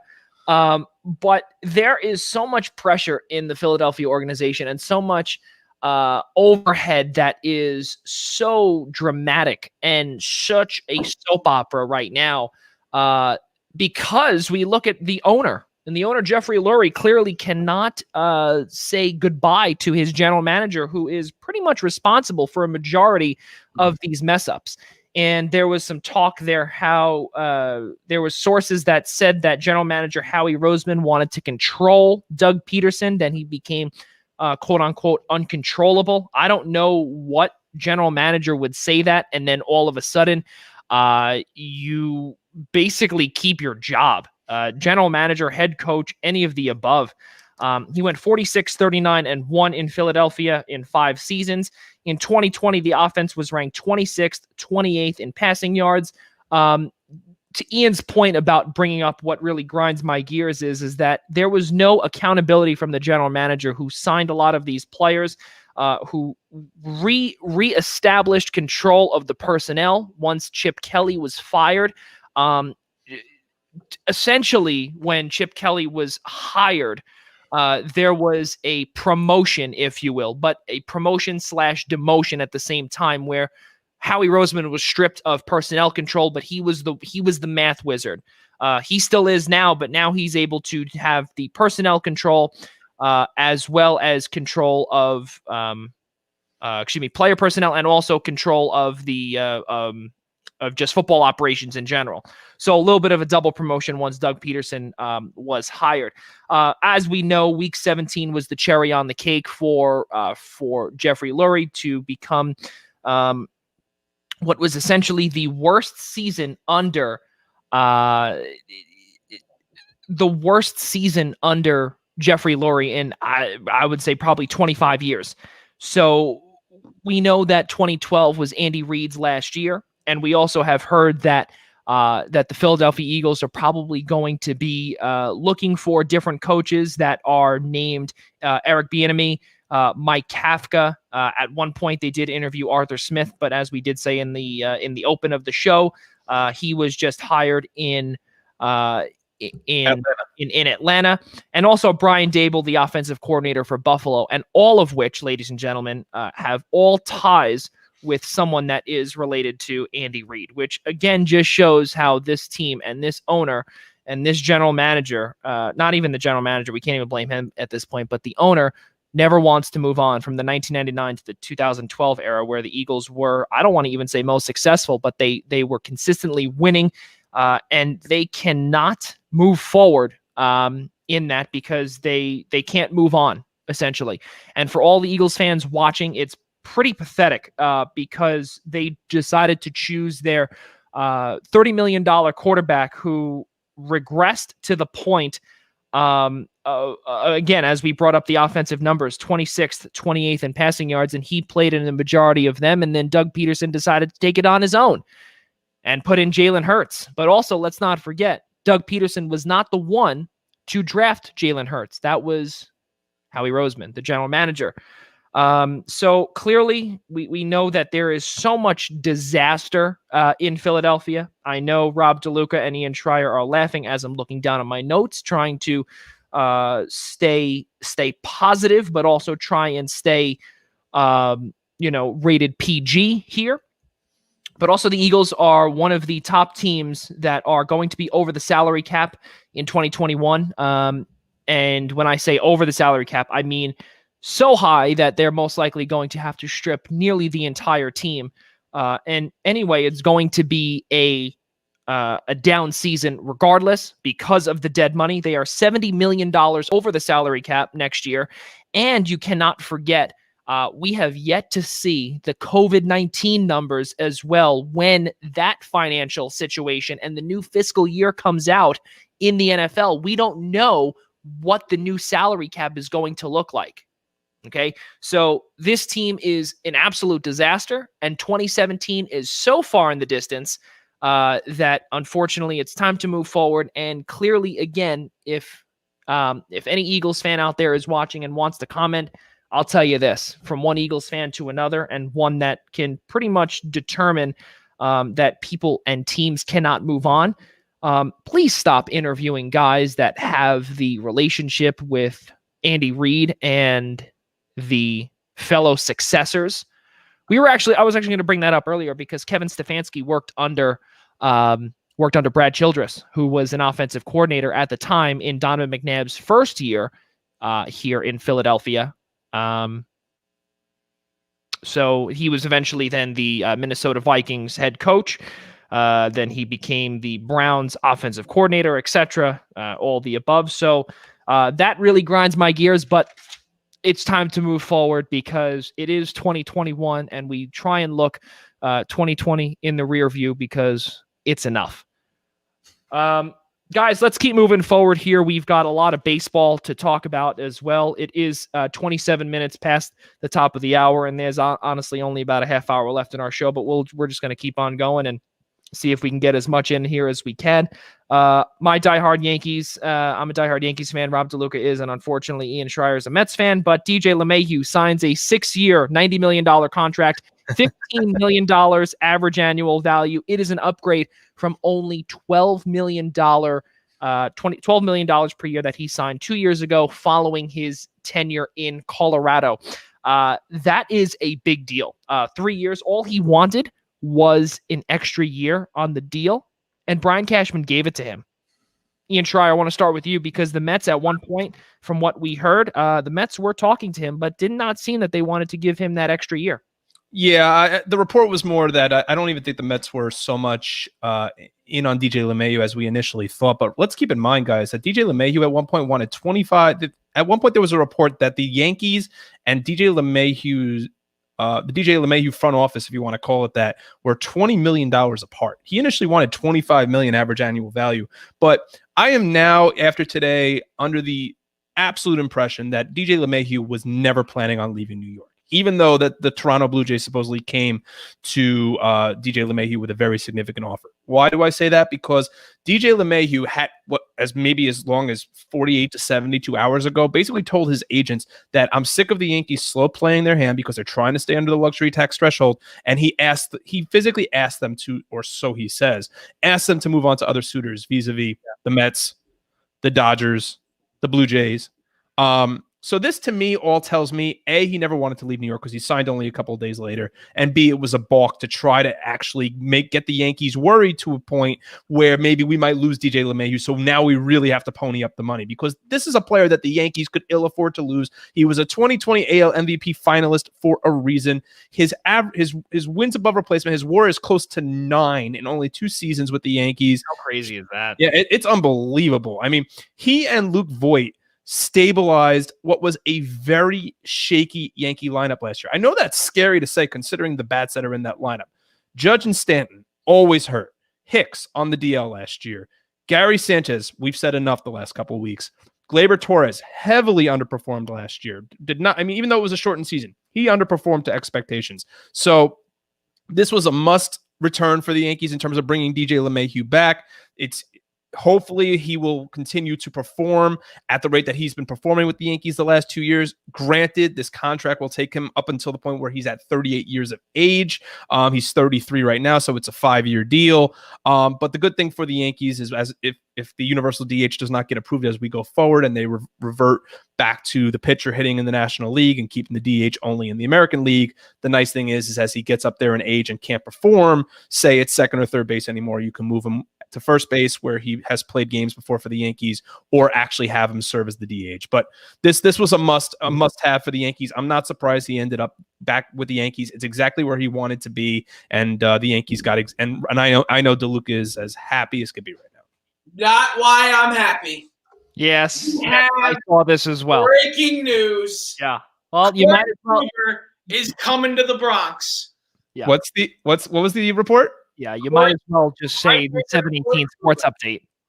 Jeff Pazan, Corey Kluber, right-handed pitcher to the New York Yankees being fined. See, I was actually on our prompt to discuss about the Kluber possibly to the Yankees on a 1-year deal. Yeah, that's true. And all of a sudden, I mean, now we'll see. And I think last season, guys, I had brought up about Corey Kluber, about how he would be the most improved player, and I remember getting made fun of by Nick Partain as well, because all of a sudden that was a big swing and a miss when he blew out his shoulder, I believe, or his arm, or whatever the case was. It was an absolute disaster for Corey Kluber. Well, I think it's look, the Yankees needed to address rotation, and I know before the show tonight, the three of us texted each other and said, who do the Yankees have after Garrett Cole? There's no way a couple of years down the road that we can expect anything you get out of Luis Severino right now is a plus. Paxton hasn't been re-signed. Happ hasn't been re-signed. Tanaka is being entertained by the Padres. If not, he's going to end up back in Japan. So you're back to depending, as we said a few weeks ago, on guys like Jordan Montgomery, Davy Garcia. So this was another must-have for the Yankees. Rob, have the details been included yet, or is it just it seems? I know that there was a 1-year deal that they had on the table at the Yankees. Only wants 1 year because he wants to prove himself. Yeah, so I mean that's the key for him. I mean, yeah, he's a 2-time AL Cy Young winner, but he's a 34-year-old coming off a fractured arm, an oblique strain. I know the Mets. I know the Mets had balked at Kluber just because I think that this was a situation they tried going down with the Brody Van Wagenen tenure in his final year with trying to sign Rick Porcello and Michael Wacha. I think those two guys worked. Yeah. Well, I mean, look, Kluber's got good stuff. I mean, he just unfortunately, Texas signed him to a nice contract, and he just couldn't live up to it because he got hurt. What, a week into the season? He only started once. Yeah. So this is a good move for the Yankees and a much needed move. I mean, I would have loved him for the Mets, but this is a good move to help stabilize that number 3 role behind Cole and Severino. Listen, you got Cookie. Okay, you got Carlos Carrasco. Okay. Well, I mean, look, I'm not getting giddy right now. I mean, look, I know Marcus Stroman can talk up all the game he wants. He didn't pitch all that great after the deadline 2 years ago, and then on top of that, to say that Steven Matz is a dedicated number 4 or number 5 starter, no, thank you. I'd have no problem. I know the Mets are still exploring starting pitching, so we'll see where they go. Well, so I have to bring up Sal there because Sal is a close friend of my uncle. First off, Sal, I want to thank you for tuning in here, and bringing up about how this signing is to try and one up the Mets. I mean, I don't know if it's so much to one up the Mets. I think it just shows also that there really is no depth in that starting rotation, and especially because we have seen what Corey Kluber is and what he is capable of when he was in Cleveland about 8 million years ago. It's not good. And then also he writes on here, when are we going to Belmont? June 5th, I guess that's what we're going. Good Lord. I mean, listen, he knows very well we're going on, the June 5th. That's just, that's just, I mean, hey, if the Mets somehow, Joey, end up with Trevor Bauer, I'm not going to be too upset about it. Right. And you know what? And then to Sal's point about how they're trying to one up the Mets, and how would they potentially try and one up the Mets if that were to happen? I don't know if that's going to happen. We'll see. But let's head back to DJ LeMahieu, guys. We got off topic there. He got the AL batting title in 48 games. MLB leading 364. 8 million years ago. You see, that's probably what it feels like since it's true. Ever since he won the AL Cy Young. American League batting title, 48 games, MLB leading 364 batting average, 4th player in New York Yankees history to lead the majors in that category. Mickey Mantle, 353, 1956. Joe DiMaggio, 381, 1939. And Lou Gehrig, 363 in 1934. That is some pretty good company, guys, to be a part of. And also, this is his 2nd batting title and his 1st since 2016 with Colorado, when he batted 348. And also, he is the only player, the 2nd player ever to win that title in both leagues. Ed Delahanty, 1899 and 1902 was when that feat was accomplished. Way back when. And also, he led the game with an 80-game multi-hit. He led the MLB with 80 multi-hit games with the New York Yankees. Can't get the words out. So this is pretty good. And on top of it too, he only got a 3-year raise, if you will. 3 years, but he also got that extra year. There's a lot to kind of take with this, because as Sal said, as Ian brought up too, again, I don't want to say that this was trying to one up, but I think that the Yankees are in such dire need also to stay the prominent New York team here in terms of baseball too. If they would have lost DJ LeMahieu, who exactly do you have to plug in at second base? I'm not even sure. Exactly, Joey. I mean, look, you'd have to at that point, you'd have to plugging things in. You have to possibly, you might have to say to yourself, okay, well, don't forget, Miguel Andujar is still there. Okay, Miguel Andujar is still there. You might have to, move him from left field. You probably move back short. Move Gleyber Torres short. You could, in theory, move DJ back to his natural position, which is second base, right? And then put Andujar at third. Or there was a lot of talk before this move for LeMahieu that the Yankees were interested in bringing Didi Gregorius back. Right. And we were talking about that as well. They didn't get LeMahieu. They absolutely would have brought Gregorius back. They would have moved Gleyber back to second base. Right. Yeah. Right. Well, that's again a lot to speak of, and it looks as if our good friend Larry Protakowitz, Kluber to the Yanks. Larry, we miss you, buddy. Really good stuff. And beautiful time for a Yankees fan today. A great day for Yankees fans. DJ LeMahieu, very important, getting that 6-year contract at the age of 32. It's Yankees fans. It's something to worry about in 3 years. Worry about it when he actually starts to decline. Okay, don't worry about it now when he's smacking the crap out of the ball, hitting 364. All right. No, I'm telling you that right He's now. the best hitter the Yankees have ever had. Why would we ever let it go? Listen, let me tell you something. I'm not concerned about the hitting part, okay? You know what I'm concerned about? I am concerned about the pitching, okay? And if Corey Kluber destroys his arm in week 1 of the season, We got a problem. then we've got a problem, because if Tanaka heads back to Japan, Yankees have a big problem. I feel like Tanaka said either the Yankees or Japan at a couple Yes, months and ago. I know the Padres were entertaining him, but I also think that like Tanaka's ballpark number right now is still about 15 million. So he's still looking for a lot of money. And I think at this point, based on age and his performance and the ability to stay healthy, I don't think he's going to get 15 million right now from anybody. And just calling out Steve Cohen, it's your move. There's a center fielder that's out there. Yeah. Well, we make an announcement tomorrow. Well, don't forget also, guys, Joey, pull that up.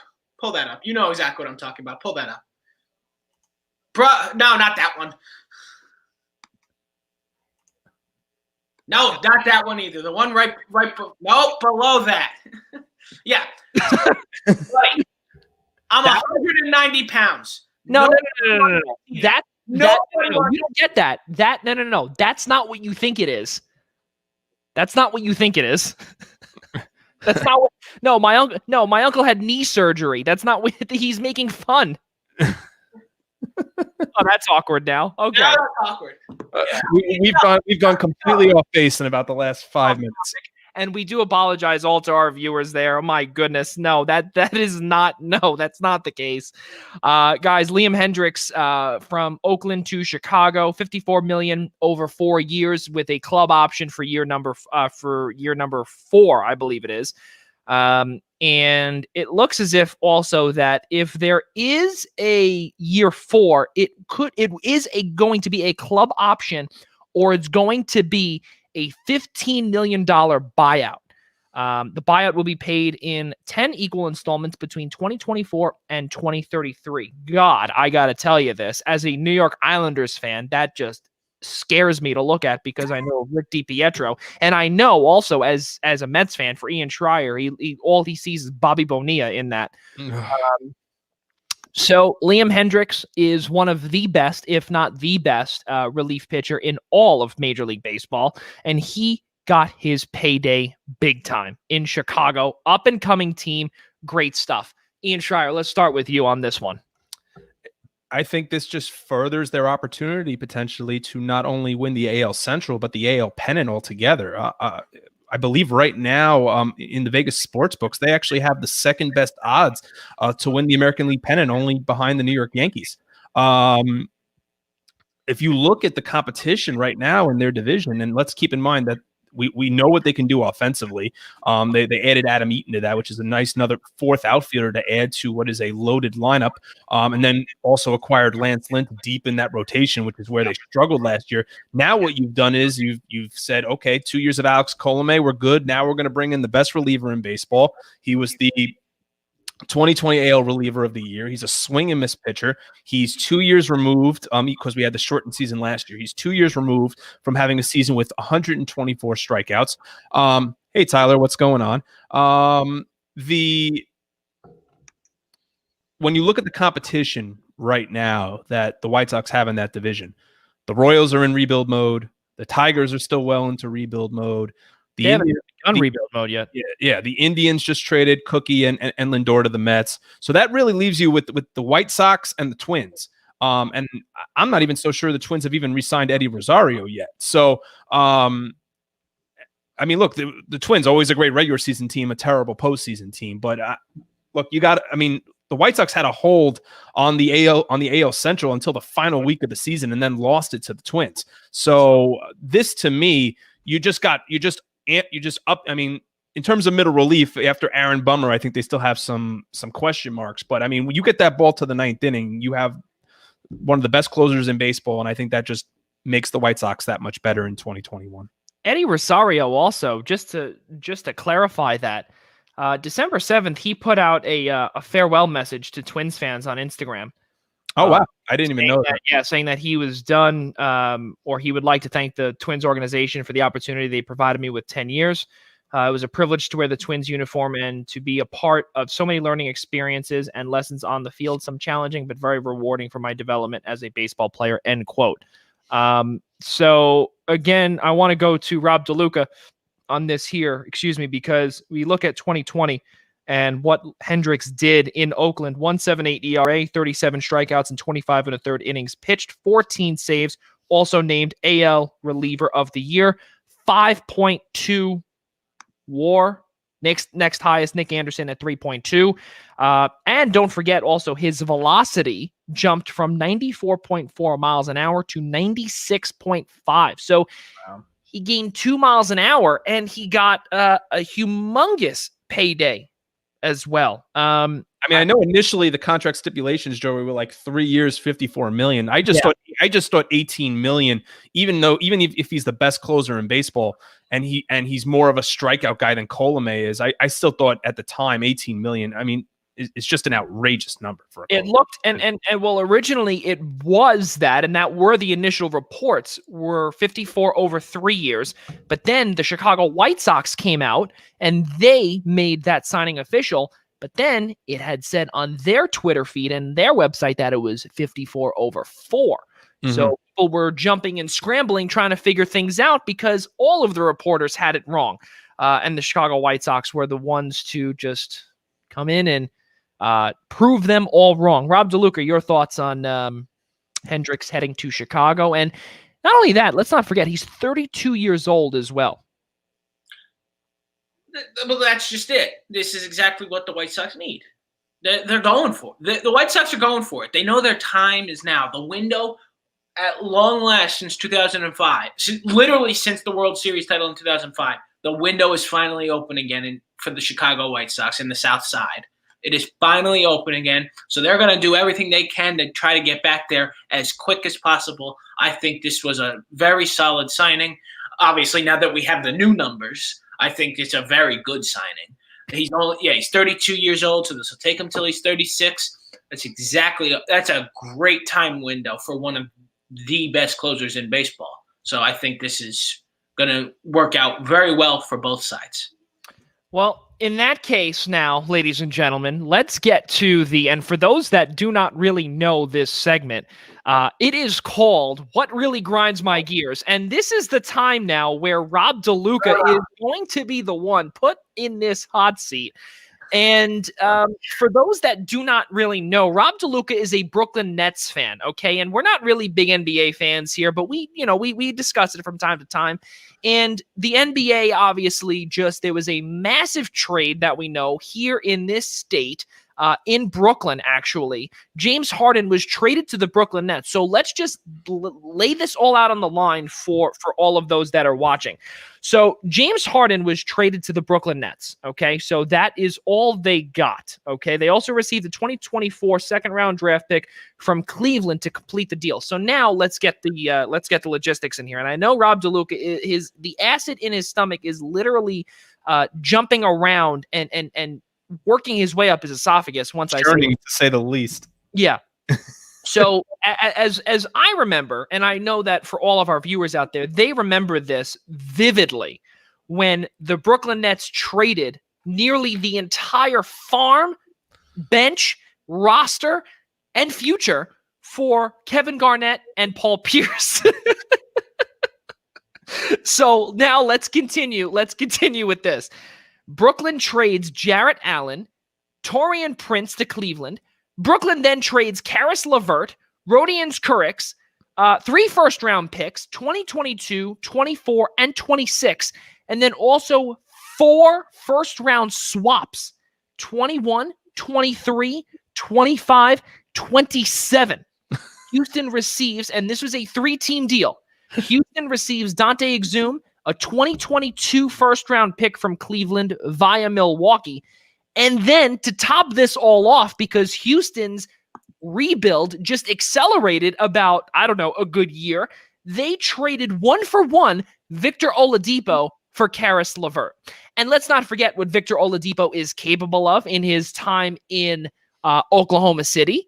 But then also I don't want to call it a flash in the pan year with him in Indiana, but Victor Oladipo is pretty good. And just on paper, Houston won that deal, that 1-for-1 deal. So James Harden, okay. Rob DeLuca, what really grinds your gears about this trade? Y'all ever seen Home Alone 2? y'all seen that? I'm assuming it's a great Christmas movie. If you two haven't seen it, you're very uncultured and have problems. Are you asking us if we've seen Home Alone 2? I literally asked you. Yes, I've seen it a few times. So yeah, the doorbell rings, the airport service people are there again. Parents jump out of bed screaming, "We did it again!" Because guess what?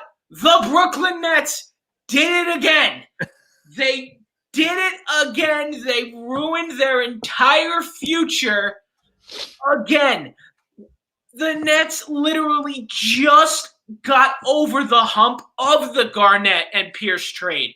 Literally this year, they just finally fixed it. They finally we're going in the right direction. And they up and do it again within a month of the season. Panicked, man. He panicked. To say the Rockets won the trade is an understatement of the century. Because not only do they get all these first-round picks, all these first-round swaps, they then get Victor Oladipo for Karis LeVert, who I feel terrible for. Poor Karis LeVert. The man is so good at basketball, and now he's being swapped around like a hot potato. Literally, and he's going to suffer. And I don't think Indiana's going to be that good now, personally. So I think poor Karis LeVert's going to suffer. Poor Jarrett Allen. The kid's 22 years old, and now he has to rot in Cleveland with Taurean Prince. I'm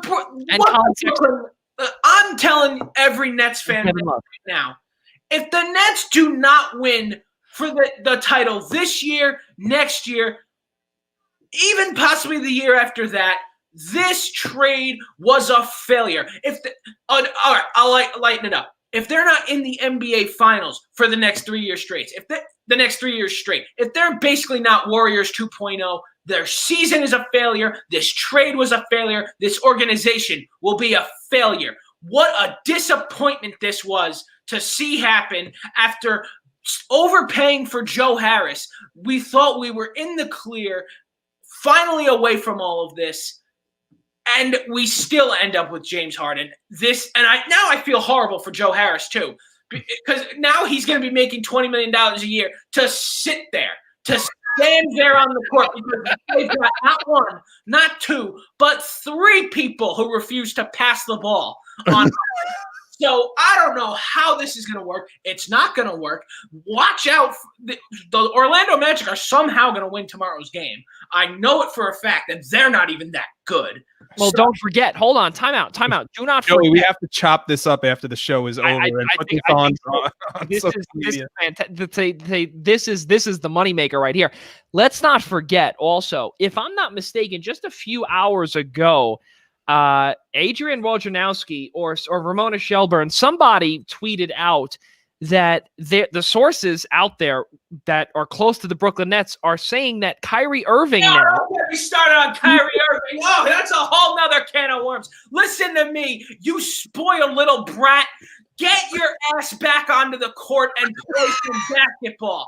Are you kidding me? We have been without you for 3 games now. You deserve every single dollar that you got taken away from you for missing these games. I cannot believe the Brooklyn Nets are not suspending you for up and doing this team like this.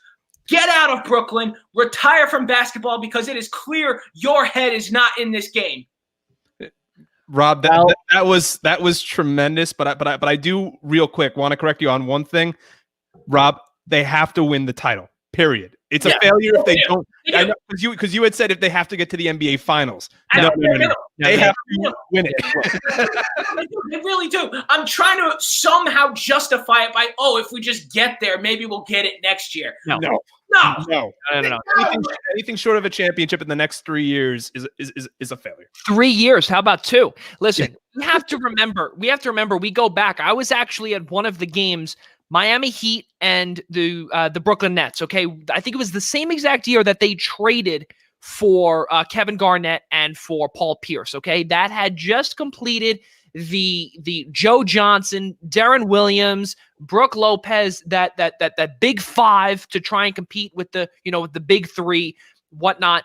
And basically what it came down to was that they were an epic failure against LeBron James, D Wade, Chris Bosh, all of those guys. Okay, they couldn't get it done. And truthfully, right now, I look back and I've been seeing so many reporters out there saying that this trade is better than the trade back in the in I think it was 2013 or 2014, in that range. Okay, let's make one thing clear here. The fact of the matter is that you literally had one of the best benches, if not the best roster depth in the entire NBA, and you blew it all up for a disgruntled leader, as he said earlier today. I couldn't believe it when I heard that. He claimed he was a great locker room guy and he was a great leader. And he was a great player. All right, so he's batting 33% as he's saying that. Come on. He's not a great leader, and he's not a great locker room example either. Let's be honest here. Yes, overweight James Harden. Yes, yeah, wow. Kyrie Irving, Jonas Cespedes. Wow, that's cold. Ian, how'd you feel about that one? Basketball is my Jonas Cespedes was the Mets. Excuse me. The Mets don't make the run to the World Series without Jonas Cespedes. The Nets have not won anything with Kyrie Irving. Basketball is my favorite sport. So that's true. That really don't affect me. And if we really want to throw Kyrie Irving and say that LeBron had nothing to do with that championship that came to Cleveland, what can we say Kyrie has actually won yet? Absolutely. Absolute disaster, ladies and gentlemen. But as we continue on here, we're going to go over our 2-hour session here. No doubt about it, because it is time. It is time. And you know what? I don't have this. Actually, I don't have it on me here. But you have to pull out those dancing lobsters. I'm going to be really upset at you. I don't have the dancing lobsters, and it's very funny because I do not have the Islanders flag either, the one that I waved when they made it to the Eastern Conference Final. It's actually sitting over there on the other table, but the New York Islanders started off last night's, or the 2021 season, let's call it, with a romping of the New York Rangers 4-0. I want to look to the outsider's perspective before we go from the losing end. And Rob DeLuca, you're a Devils fan. Your Devils have no hope whatsoever. But listen, let's just to throw that out there. Played a whole lot better last night than my team did. That is very true. What did you see there in that 4-0 victory? I saw a whole lot of the New York Islanders picking up right where they left off at the end of the bubble. That's exactly what I saw. It's like they didn't miss a step out there. That was unbelievable hockey played by the New York Islanders. New York Rangers looked exactly like the team, maybe even worse, the one that got swept by Carolina in the bubble. That was not good hockey, mainly from that defensive pairing of Tony DeAngelo and Jack Johnson. My goodness, did they have a poor game. And then Tony DeAngelo finds himself on the taxi squad at practice today. So crazy. I do not think we see Tony DeAngelo tomorrow. Oh, no. On the ice. Tony D being replaced by Tony B. That's right. Beto looks like he might be drawing into the lineup for his spot. So, but right. Long Island native. When you get rid of one Italian, you got to replace him with another Italian. It's just common logic. So Tony D getting replaced by Tony B here. I'll tell you this. Tony D saw a lot of Sebastian Aho last night out on the ice. I'll tell you that much. Wow. In Matt Barzal, because that's who undressed him. Oof. That is to be perfectly honest, also, not the greatest game from Igor Shesterkin, but when you're given defense like that, I don't know what you can really expect out of the poor kid, especially with how young he is. He's great. You and I disagree on the Barzal goal, but I thought, you know what, aside from the Rangers could not have had a slower start to the game last night. They played with absolutely no confidence. They literally looked like they were still feeling each other out. Now, granted, this is the youngest team. Yeah, granted, this is the youngest team of average age of any team in the National Hockey League. There is no team 25 years old. That's ridiculous. That is younger in the National Hockey League. And I thought the Sharks were young. However, to me, last night serves as a little bit of an indictment on David Quinn, because even though it's only one game, okay, it's one game in a 56-game season, you don't have as much time to sit here and be like, we still need to feel each other out. We need to see what we have in our legs. You guys need to come out and perform. No one performed last night. Look, I'm not going to say Zibanejad gets a pass because he had COVID, or the fact that Artemi Panarin didn't perform, or the fact that Kaapo Kakko still can't catch a break.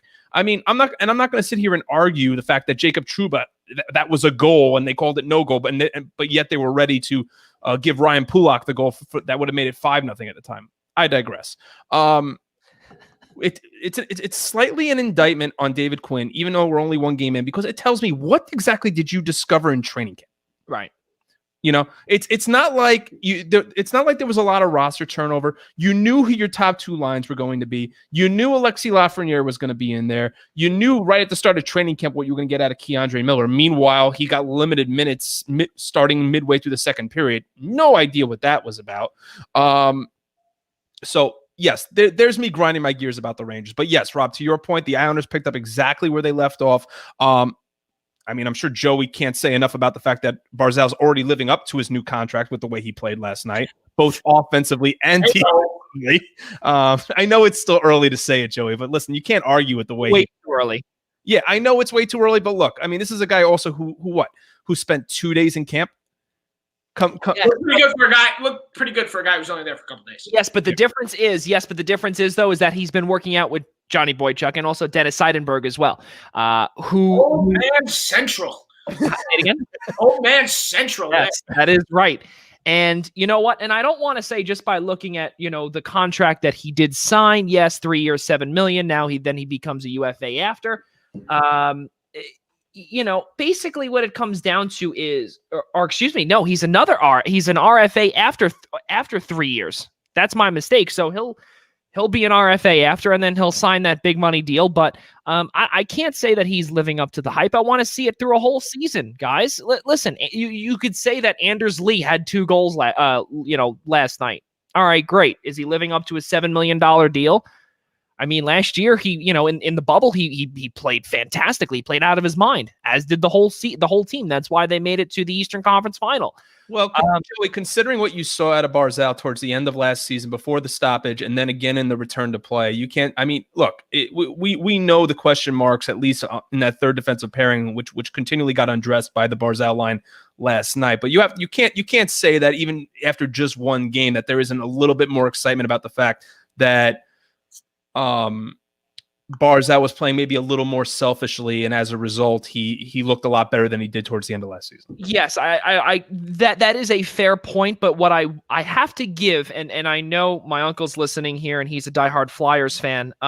But what I can say here is that I have to give credit where credit is due, and yes, the Rangers looked absolutely terrible last night. Okay. But we have to understand the circumstances that we're in. Okay, we are still in the middle of a pandemic. Okay, and I understand that it was an abbreviated training camp, to say the least. Okay, yes, the Rangers looked absolutely abysmal last night. They didn't even show up last night. Okay, 3 goals in the first period. 4th goal scored by Anders Lee in the second period. Great, whatever. You come out hot, one team doesn't. I want to see a team at the same level. I want to see a little bit more competitiveness from the Rangers. And tomorrow, this is not a team that we're going to be seeing tomorrow night that we saw last night. Okay, tomorrow's team, I have a big feeling that we're going to see some lineup changes, as you brought up the aforementioned Tony B. Anthony Bitetto, he will be most likely checking into the lineup. I don't know if he's going to be checking into the first line or second line or wherever D'Angelo was before. We'll probably see him on the third line, but No, the Rangers' new experiment is to bump Jack Johnson up with Adam Fox and ruin him. Right. Well, see that. Well, and that's the next thing too. Is that Jack Johnson was just as good as advertised. He was undressed multiple times, and I think that what we saw yesterday out of Capo Caco was an absolute disaster.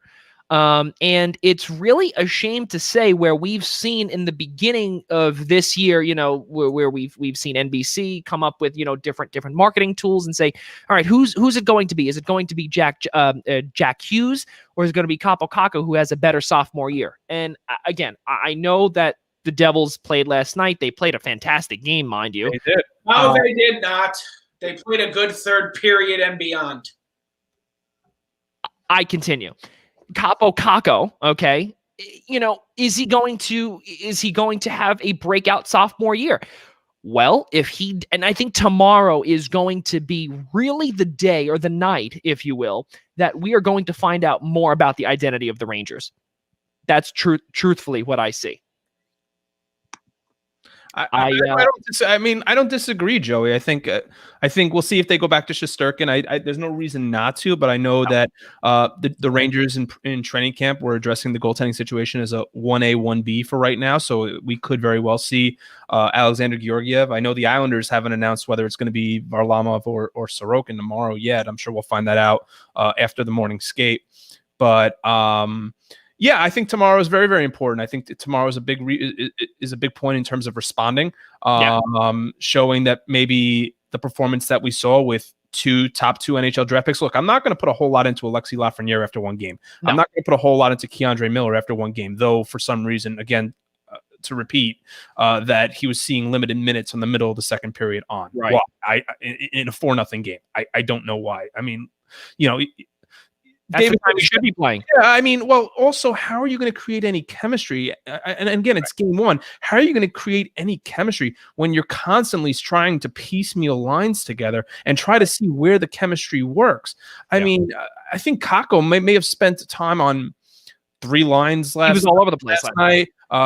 Gauthier spent time on 3 lines last night. They tried moving Panarin around to get him going. They tried moving Zibanejad around to get him going. They tried moving Kreider around.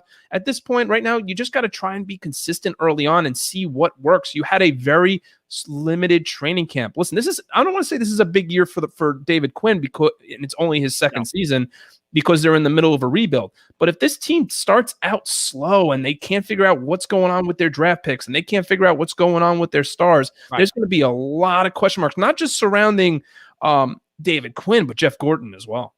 Yeah, and something else that I want to bring up as well is that they have $12 million in dead money this year. Next year, they only have 4. They're going to have $8 million of free money to play with, and that is the part where I'm going to be scared about. In addition to the expansion draft, we have no idea who's going to be heading out there. Yeah. Looking at possibly for the Rangers with a Patrick Laine trade, there's been a lot of rumors of that as well. Right. So, and also, obviously now this year and most likely next year is going to be a flat cap as well. So, a lot of money coming off the book for the New York Rangers. Looking back from yesterday's Island 4-0 win against the Rangers for the New York Islanders, that was the first opening day shutout by a New York Islanders goaltender since Chico Resch. Chico Resch. October 7th, 1976 against the Philadelphia Flyers. Brock Nelson scored a power play goal to open things up just 2 minutes in. Anders Lee, Matthew Barzal in the second period. Anders Lee tallied his second goal on a redirect from Jordan Eberle. Power play goal. They went 2 for 8 on the power play.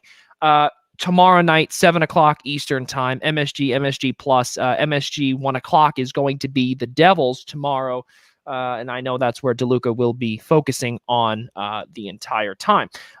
Yesterday, guys, we were discussing it, or not yesterday, but a few times we've been discussing it about Corey Crawford, and he just retired a few weeks, I think it was like last week or something like that, and I think we brought this up, or we wanted to bring this up because I want to leave this to DeLuca because obviously one of his up and coming. Not up and coming, but he was going to be most likely the backup to Mackenzie Blackwood. And unfortunately, things did not pan out. Some personal issues there. We do not know what those were or are.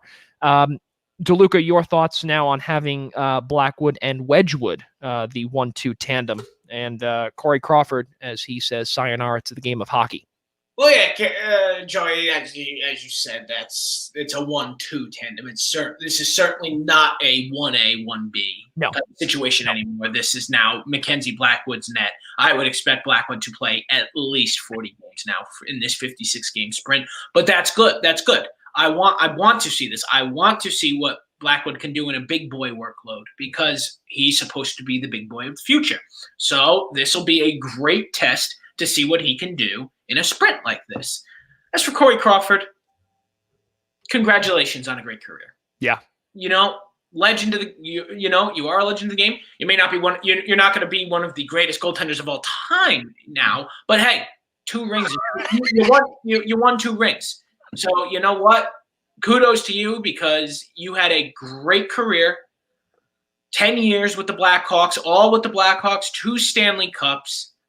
Yeah, part of their dynasty from the mid 2010s. Yeah, and honestly, he is the reason the Blackhawks stayed around and stayed so good for so long. Other than obviously, besides people named Taze and Kane, right? But he was a big part. He was a big part of the Chicago Blackhawks relevancy, championships. Can't really say enough about him. I was really excited to see him play for us. It's unfortunate that will not happen. So I just wish him the best and good luck in your future endeavors. 2013, 2015, he led them. He was in the net for their 2 Stanley Cup runs. 2010 was Antti Niemi for all of those that thought that he might have won 3. Ian Schraier, let's keep moving forward. We do have some breaking news here. 1 year, $11 million for Corey Kluber. 1 year, $11 million for Corey Kluber to the New York Yankees, and also we're asking too. Yep, and also some hockey news as well, guys. This is really just bad luck for the Edmonton Oilers. The Oilers have placed goaltender Mike Smith on long-term injured reserve. And it looks to be Mikko Koskinen's net for the foreseeable future. And it really is a shame because they lost out on the Jacob Markstrom sweepstakes. They also lost out on the Braden Holtby sweepstakes. Edmonton is not in a good position to succeed. And something that actually I want to bring up here that Sal said here is the whole season is the playoffs. Right. I got to tell you, Sal, you hit the nail right on the head because it really is. It is a 56-game sprint. And only the top 4 make it. So we'll see what happens. I mean, I can tell you right now, this is not a good thing for Edmonton. And, don't get me wrong. Yeah, they short up their back end as well. Tyson Barrie, games are going to be the Oilers want to win games. It's got to be done on offense, Joey. Simple as that. Yeah. And not only that, last year. But they also have to do their part in playing defense because that was their Achilles heel last year was the back end and in net. So the Oilers offense more than capable of keeping this team in games. Because let's be real, Wednesday night the Oilers Wednesday night the Oilers lose to the Canucks. Connor McDavid doesn't register a point. You got to wonder if people get worried. Well, guess what? Yes, but Mike Smith was in net. Yeah. And then last night he McDavid gets a hat trick. So I never be worried. I mean, maybe it helps them to a certain point, Rob, that they are playing in a division with all Canadian teams, and maybe they can kind of take advantage a little bit against the Ottawas and exactly. Calgary's a little bit, but you play against Ottawa 8 times. So and we also know they can't win 6-4 every night. They can't. No, well, it won't be done. It won't be done. And that's why also. Something that I know that for all of our viewers out there know me that I cannot stand Toronto. Okay. They know. Say it again. Gee, I wonder why. Yeah, exactly. But not only that, let's be real here. Okay. The fact of the matter is that I think the Canadian division is completely up for grabs. And I think that Edmonton, at one point, if they had a decent enough roster that included their goaltending, they could be in the race for for first place or getting into the playoffs. I hate to tell you, we saw Toronto and we also saw Montreal on opening night, and Toronto looked poor. Toronto looked poor until the third period. They look good, and they look good obviously in overtime when they won from William Nylander. Great stuff. But guess what? You can't win in overtime every single game 5-4. You can't do it. And Toronto needs to also get out of the first round, which we know will never happen. My uncle also right now with the whole year Canada teams the whole time they might. Yeah, I mean, my uncle brings up the Canucks, which really, again, we saw last night how JT Miller, the absence of JT Miller, really affected them. It's going to hurt them. It's going to, for sure. And and Braden Holtby and Thatcher Demko can really, they can really do so much, especially. Can't afford fumble points at this point. As Sal just said, every game's basically a must-win. Yeah. At this point, yes, you can't afford to fumble points. Just this example, look, my New Jersey Devils are going to finish in last place. Everyone knows it. But hey, they picked up a point they didn't deserve last night. Listen, the way the Sabres played, they might finish in last because they look completely discombobulated. How are they doing right now? I don't even know. I haven't looked. Look, I mean, I'm not trying to say the Rangers are going to finish in last place, but if they play the way they did last night across this 56-game season, I was much more impressed last night with the way the Devils and the Sabres played than the Rangers did. And then on top of that, I wanted to make sure that I gave credit to Mackenzie Blackwood because he gave up 2 goals last night. Neither of them were his fault. No, he soft goals. I can tell you right now. Made some great saves in the third period and overtime. Kept them within the game. Really went save for save with Tuukka against a cup contending team in the Bruins. So kind of save for save. The shots on goal were 37-22. Still, albeit. So they were competitive. Let's keep moving forward, guys. We are 15 minutes over our time. We've been on the air with you for almost 2 hours and 15 minutes. We appreciate all of you for staying on with us. Ian Schraier, Rob DeLuca, myself, Joey Jarzynka. We thank you for being with us here. We're not done yet. We're almost finished, but we want to just now start off or begin our kudos segment. We're going to start with, which is our bottom of the ninth segment here on the show for those that are just watching us for the first time. Let's start with Ian Schraier. Your kudos goes to whom, what, where, why, or how? Well, I got 2 kudos tonight. First off, as an employee of Adelphi University and an Adelphi supporter, I want to give kudos to the former head coach of the New York Red Bulls, Chris Armas, on receiving after being let go by the Red Bulls, has now signed on to become the head coach of the Toronto Football Club north of the border. So just want to wish the Adelphi soccer legend and former at one point Adelphi women's soccer head coach the best of luck. His son also, Chris Armas Jr., plays for the Adelphi men's soccer team now. And also credit, as we spoke at the top of the show, to the Jets on hiring the first Muslim American coach, Robert Saleh, in the NFL. Not only should it be a great hiring for them on the field, it's great to see the first Muslim American coach in the National Football League. So kudos to the Jets as well. Rob DeLuca. Kudos to the NHL. We're back underway. Arguably all 3 of our favorite sports. So all 3 of us are favorite sports. So we've got our happy place back.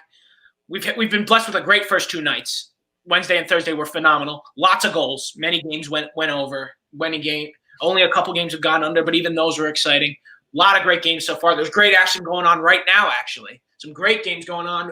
Pitt Flyers Penguins playing right now. It was 3-2 Flyers in the first period. Still is. So that game's definitely going way over. I hope everyone bet the over on that one, although that was probably a little higher, respectively, because of that.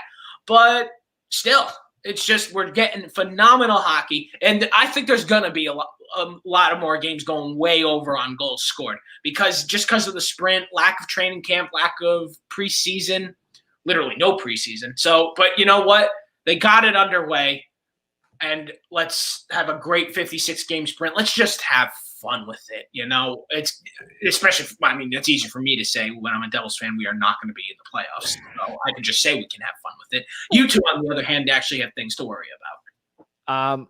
My kudos is going to go to the DePaul Blue Demons of the Big East. And the reason why is because they continuously get their hearts broken when it comes down to due to COVID. And they continuously have on their schedule teams that are simply not being able to play. They just had Georgetown that they had to cancel. They just had, or originally it was supposed to be a couple of days ago, they were supposed to have Villanova. That was supposed to be canceled, or that was canceled because of COVID within the opposing locker room. At one point, DePaul was paused 3 times before the season even began. They did not play their first game until December 23rd. Okay, when everyone else played right around first game was, I believe, mid-November. November 25th. And some teams obviously played. They started their conference season around December 8th, 9th-ish, in that range. But DePaul is 1-4 and 0-4 in conference play, and it's just they can't get any rhythm going. It stinks. Villanova, listen, they've played 9 games. DePaul's played 5. But you look at other teams within the Big East Conference, and you look at Creighton University and Xavier, who've played 12.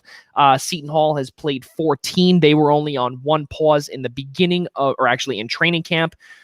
So my kudos to DePaul for keeping your heads up high, doing what you can, and God willing, this pandemic will eventually come to an end where we will continuously see below average conference play from you, the DePaul Blue Demons, because you guys are absolutely terrible.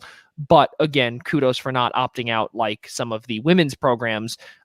Again, all granted, and it is all for good reason. But some teams simply do that because they don't feel comfortable. But DePaul has really kept their feet down, and they've been keeping their head in it, trying to get the best or make the best of a horrible, deadly situation here in this world today, guys. That is going to do it for us. Yes, ladies and gentlemen, that is it. But we do have some bills to pay. Tomorrow, we will be covering the St. John's Marquette contest. Really good stuff. It was actually moved from, the game was moved from 2 p.m. to 12 noon due to the Seton Hall Xavier contest having there was a COVID issue within the Xavier program. So then there was a time issue within FS1 and CBS Sports. So whatever it was, but that is going to be a great game tomorrow. DeLuca and I were talking about that earlier. 1 hour travel difference, according to Milwaukee, because remember, they're an hour behind. They're going to be playing, their legs and their bodies are going to be playing at 11 a.m. I don't know how they're going to like that. But we'll see what happens there.